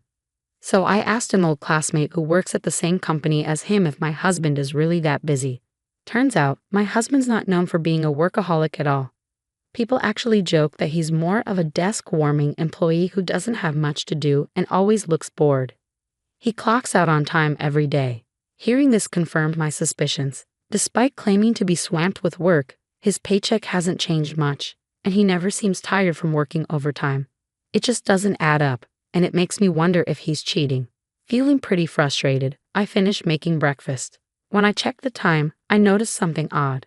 Normally, my son wakes up by 7 a.m., even if I don't wake him, but it was already past that time.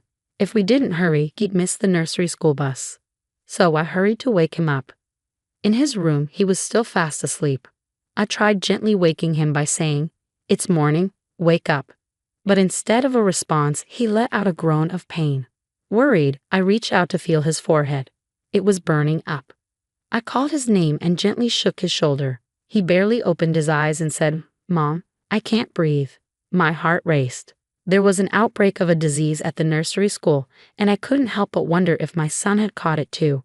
I'd heard about kids dying from it, so I was seriously scared for my son's life. Feeling desperate, I tried calling my husband, but he didn't pick up. I couldn't wait for an email reply, so I reached out to my mom, who's a nurse, for advice. Following her instructions, I quickly made an ice pack and checked my son's temperature. It was really high, over 102.2 degrees Fahrenheit. I called an ambulance and made sure my son drank plenty of water while we waited. My mom mentioned it might be a heat stroke, too. Because of infection risks, I couldn't ride in the ambulance, so I took a taxi to the hospital my son would be taken to. I kept trying to reach my husband, even though I knew it probably wouldn't work. And as expected, it didn't. So I left him a message online, hoping he'd see it and show up if he cared enough. At the hospital, I waited outside the emergency room, praying for my son's quick recovery. In the past, I lost my father after he was rushed to an emergency room. I couldn't shake the fear that the same might happen to my son. But my mom, who was there to support me, kept reassuring me, saying, "It'll be okay. It'll be okay." An hour later, the doctors managed to save my son, but they recommended keeping him in the hospital for a week for observation, so he was moved to a hospital room. But my husband still didn't show up that day. The next day, I went home to grab some clothes for my son and decided to bring him some fruit as a get-well-soon gift. I also wanted to thank the doctor who had helped us. As I passed by the emergency room, suddenly, the area erupted into chaos. I noticed the commotion and thought I might be in the way, so I decided to delay my thank you to the doctor. Just as I was about to head to my son's room, I saw a man and a woman on stretchers. They were barely covered with a thin blanket and looked almost naked. "It seems they're still stuck together," someone commented. "It looks like it happened during intercourse." I couldn't imagine how uncomfortable that must be, and being transported like that must have been incredibly embarrassing. As I tried to pass by, I made eye contact with the man. Normally it would have been an awkward moment, but this was different. I was stunned because the man was my husband. "What are you doing here?" I blurted out in surprise. Well, I caught my sister's cold, and my husband stumbled over his words. I was completely thrown off. What were the chances my husband would be here, especially right after my son was admitted yesterday? Why was he naked and being wheeled in? And who was the woman with him? My mind was racing with questions. In the midst of my confusion, I locked eyes with the woman beside my husband. Even in my haze, I knew she was his affair partner, and I shot her a glare. Her face looked strangely familiar, and then it hit me. Why is Christina here? That voice snapped me back to reality. Of course, the woman was my husband's sister, Brenna.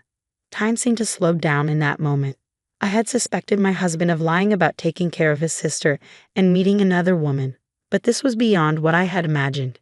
Even if he came to see our son, showing up stuck together with another woman, especially his own sister, was just too much. Despite my urge to confront them, I had to hold back and wait for their treatment since they were being taken away on stretchers. I knew they couldn't escape, so I decided to address the situation later.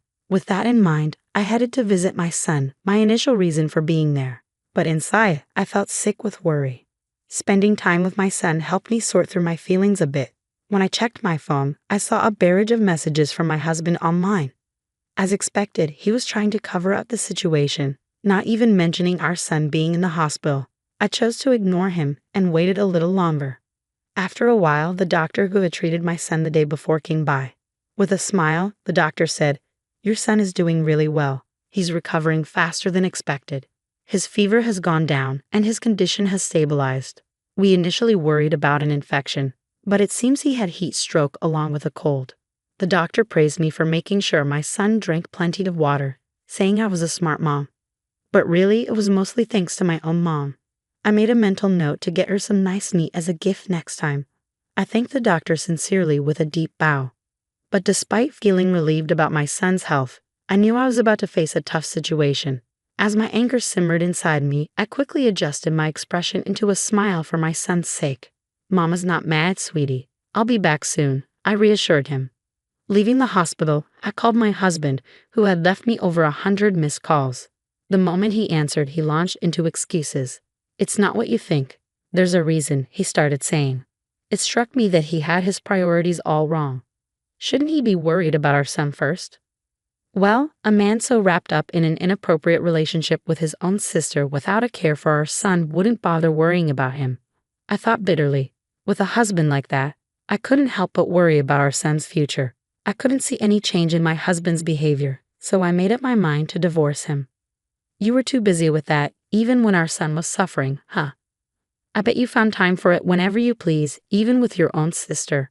"It's sickening." I spat at him. He was left speechless. "And just so you know, I've already informed your parents. I won't involve your workplace, though. It'd be a problem if you couldn't pay alimony and child support." Goodbye with that, I delivered my final words to him. 3 days later, my son's health had fully recovered sooner than expected, so I completed the discharge process and returned home with my precious son. Of course, my husband was nowhere to be found. After that incident, my husband showed up in person to apologize, but I handed him the divorce papers I had already signed. He begged for forgiveness, pleading it was a mistake the first time. "Please just forgive me. You're everything to me." But in a stern tone, I told him, "You're still lying. Even now. I already know everything. Your sister confessed everything." I knew my husband wouldn't accept the divorce easily, so I first approached his sister, who was involved in the affair. "Congratulations on your upcoming wedding," I said to her. "Thank you. I wanted to send you a message, but I thought of a better idea." "Want to hear it?" she replied. "You're not going to tell anyone about this, right?" she pleaded. "Oh, I plan to. I want everyone to see who you really are." "It'll be crystal clear," I said with a smirk. "Please don't. It'll ruin my life," she begged. Pretending to think it over, I kept smiling. "Well, I guess I could keep quiet if you tell me exactly how many times you were with my husband. Then we'll see, though your brother will still feel betrayed. What's your choice?" Without hesitation, my sister-in-law spilled everything. "Please, don't tell him." "I'll tell you everything," she admitted easily. When I confronted my husband about his affair with his sister, he was so shocked that he fainted. When he came to, he signed the divorce papers and left our home feeling defeated. I hired a lawyer to handle our divorce proceedings, demanding custody of our son, alimony, and child support from my husband. At first, he tried to negotiate the terms, but when I hinted at revealing more, he agreed to my terms and left the lawyer's office. Somehow, news of the affair spread to my husband's workplace, and he faced severe consequences. A month later, he lost his job and had to take up a job in a food factory, putting strawberries on cakes to make ends meet. At the factory, he became the subject of gossip among younger colleagues, making him feel uncomfortable. Meanwhile, despite me not revealing the truth, my husband's sister's engagement was called off, and her reputation suffered. It turns out her boyfriend suspected her of cheating, just like I did, and hired a private investigator.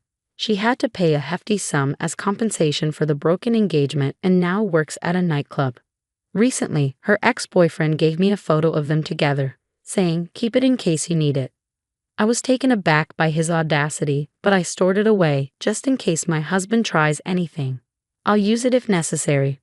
For a fresh start, I moved back in with my parents and am raising my son with their support. They're sad they can't see their grandson often, so they offered to help as much as they can. I'm grateful for their support, but I'll only rely on them when I really need to.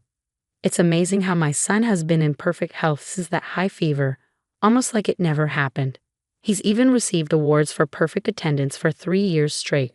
He seems to have completely moved on from his biological father and is enjoying life to the fullest. That brings me more joy than anything else. Oh, I almost forgot to mention, our family has expanded with the addition of Angel, the white cat who's now comfortably sleeping on my lap. Angel used to visit our yard often before we moved, and when I went to bid him farewell, he hopped onto my lap and stayed there. I couldn't bear to leave him behind, so I brought him with me to my parents' house. Now he's become close with my parents, and he's just as dear to me as my son. Looking ahead, I want to witness my son's growth alongside my parents and Angel. As I sit here on the porch, gently stroking Angel, that's what fills my heart with warmth and contentment.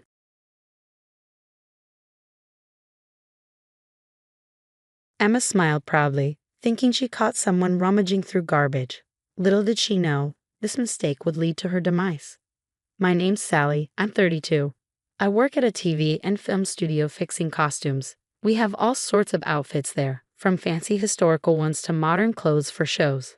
I adjust them to fit the actors and repair any damage from filming. I spend my days sewing, using machines and irons. I learned sewing from my mom when I was young, so this job feels like it's meant for me. Even though the hours can be odd and the workload heavy, I love what I do and hope to do it forever. I met my husband Joe while working at the studio. He looked after the actors there. Since we saw each other every day, we became close over time. 2 years later, despite our busy schedules, we got married. But just as we started our new life together, my mother got sick and passed away suddenly. This forced Joe and me to delay our wedding plans. Originally, we were going to have a simple ceremony with family at a local church. But now we had to save up for a proper wedding and honeymoon. Since our work hours were unpredictable, we decided not to rent a place to live temporarily. Instead, we moved in with Joe's mother, Emma, at his family home. Both Joe and I had lost our fathers early in life, so we understood each other's pain. Since my mother was the only parent left for me and Joe worried about his mother being alone, living together seemed like a good idea. I wanted us to get along with Emma, but it turned out to be a nightmare. Emma didn't want to accept me as part of the family. To her, I was like a thief who stole her son. As soon as we moved in, she started harassing me. Emma's criticisms were relentless. She'd point out every speck of dirt, making me feel like my upbringing must have been lacking. I endured her constant nagging, pushing myself to clean until my hands were raw and bleeding. Her standards for chores were sky high. Cleaning, laundry, cooking, everything had to be perfect. If it wasn't up to her standards, she made me do it again without a second thought. And the more tired I got, the worse it got. No matter how hard I tried, she always found fault. I even remember staying up all night scrubbing the sink once. It seemed like she was never happy with anything I did. She insisted I handle all the household chores, and when I tried to balance them with my job by working from home, she only made more demands. Every day felt like I was living Cinderella's story, slaving away at chores. Did you finish the laundry? There's a torn curtain upstairs. Fix it. You're good at sewing, right, Sally?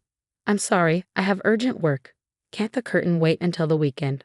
I pleaded, hoping for some understanding. What are you saying? If it's left like that, who knows what the neighbors will say? Fix it right away. Emma snapped back, showing no sympathy for my workload. I found myself constantly juggling work and chores, often working late into the night because there was always something to do. Emma seemed to take pleasure in seeing me worn out. She was like a cruel bully, especially when Joe wasn't around during the day. Our relationship felt more like that of a boss and a maid. I did all the housework, but I couldn't easily talk to Joe about it because of my pride. I tried my best to fulfill my duties, but it wasn't just the physical strain that wore me down. It was the constant mental pressure. Sometimes, Emma would invite neighbors over for lunch, and those occasions were unbearable. She would be even harsher in front of them, and I could hear them gossiping about me. Seriously, she's such a terrible daughter-in-law. I have to correct her every single day. My son doesn't see it. But I'm not fooled. She's just so unlikable and clueless. I listened to the neighbors' laughter, feeling like they were agreeing with Emma's harsh words. It hurt deeply, even though chores could be finished, the hurtful words stayed with me. Every day felt like I was reaching my breaking point. If things kept going like this, I feared I might lose my sanity. But it wasn't just Emma.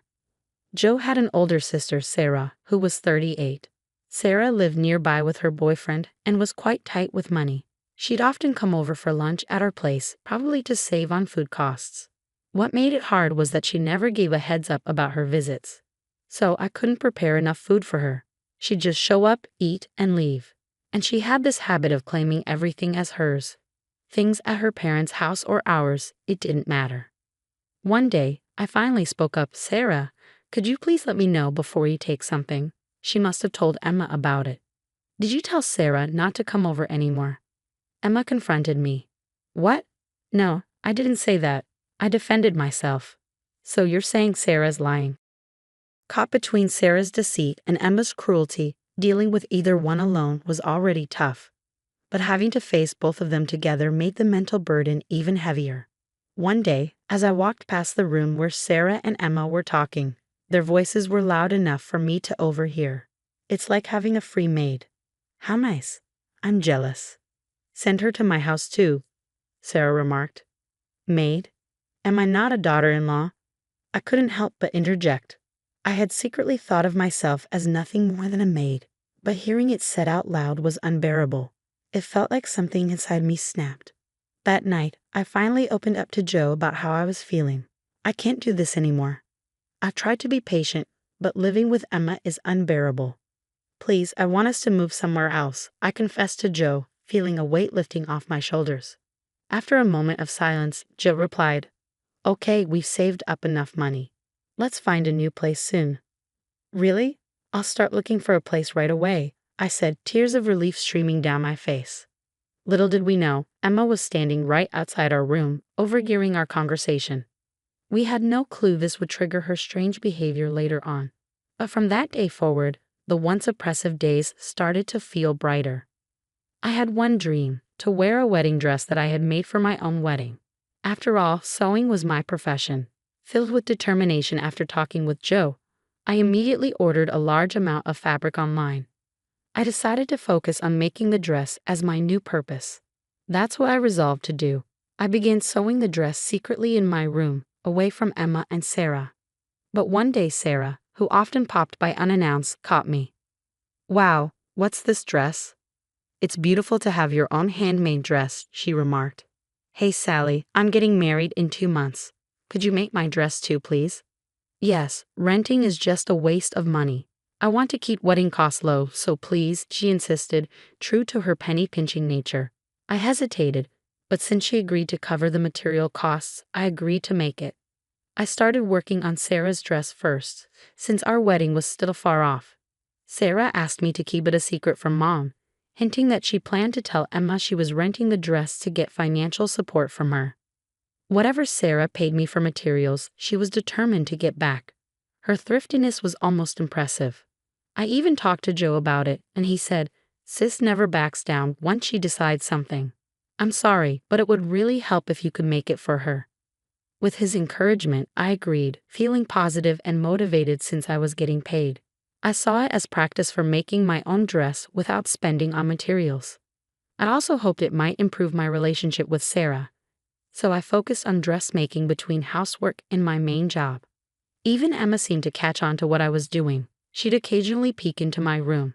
Sarah's wedding was coming up fast, and the dress was almost done. Then one day, Emma came into my room with a smile. "You're working hard again today, aren't you tired?" Her sudden change in attitude was unsettling. "I'm going to make some coffee. Why don't you take a break?" she offered. "Really? That would be great. Thank you," I replied. As Emma left humming, I felt a strange unease. Emma making coffee for me? That was unheard of. Could it be something more sinister? Different thoughts raced through my mind, but I tried not to worry. I got back to work, adding the final touches of lace. The end was in sight. Despite it being Sarah's dress, I found myself putting love into it. Suddenly, I smelled coffee. Emma knocked on the door. "Sally, may I come in?" she asked.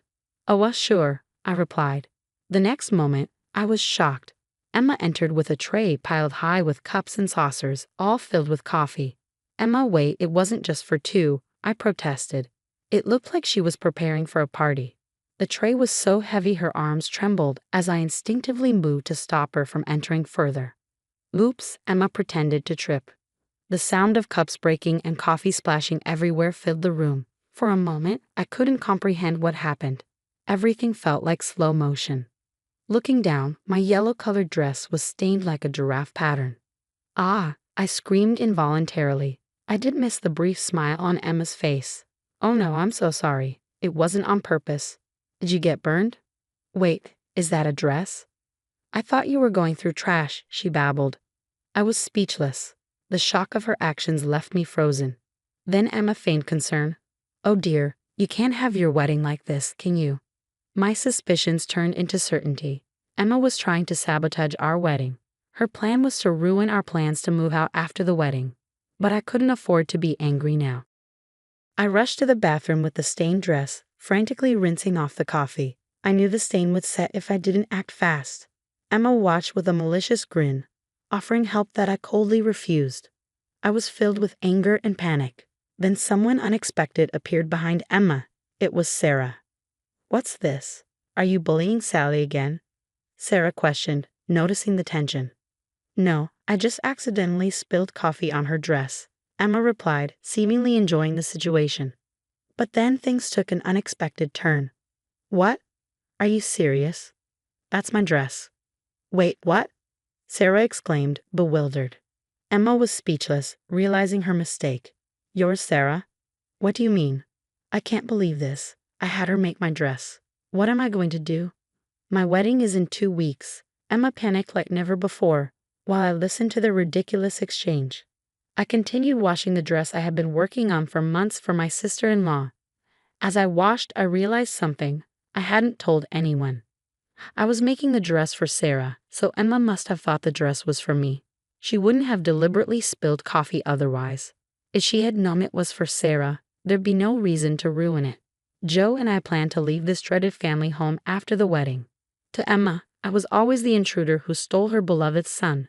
She couldn't bear the thought of me taking him away, so she tried to sabotage our wedding, thinking it would keep her son at home. Such petty thoughts led to Emma's bizarre actions. Sarah was furious, blaming Emma and attacking her. How could you do this? Everything is ruined.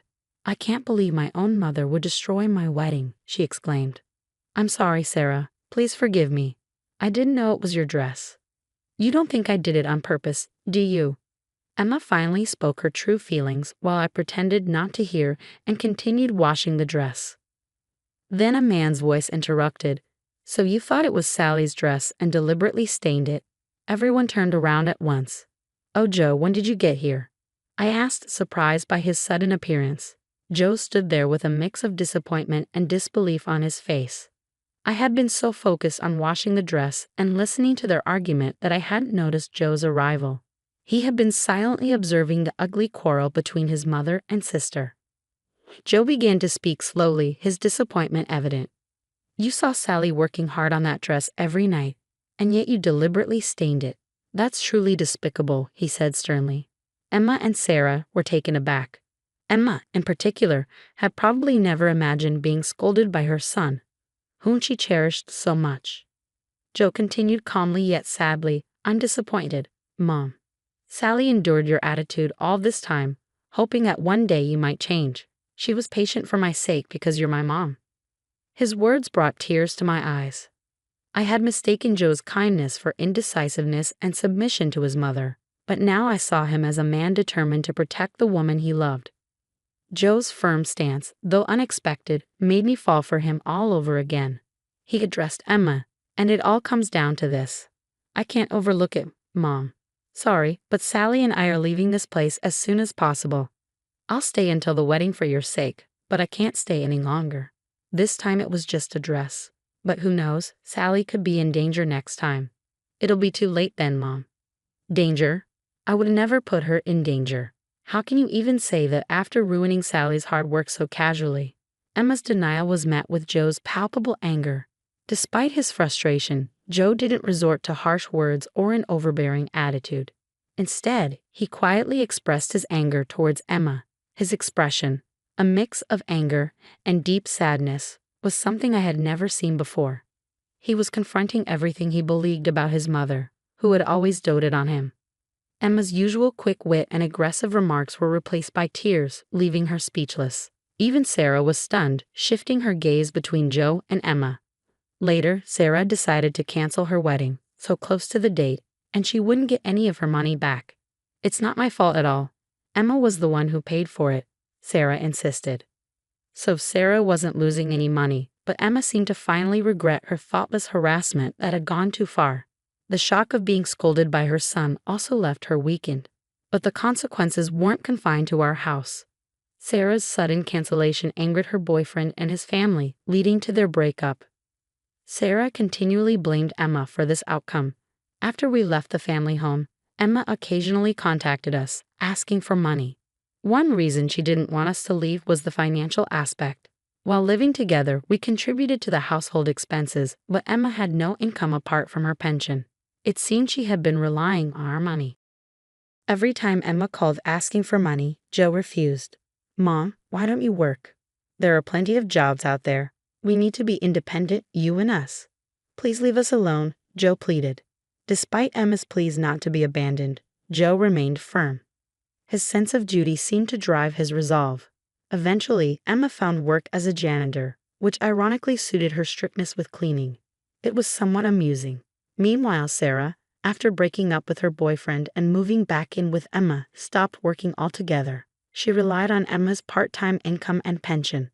I saw her once, and she was unrecognizably overweight. Joe and I moved into an apartment and are enjoying our new happy life, free from snide remarks and sarcasm.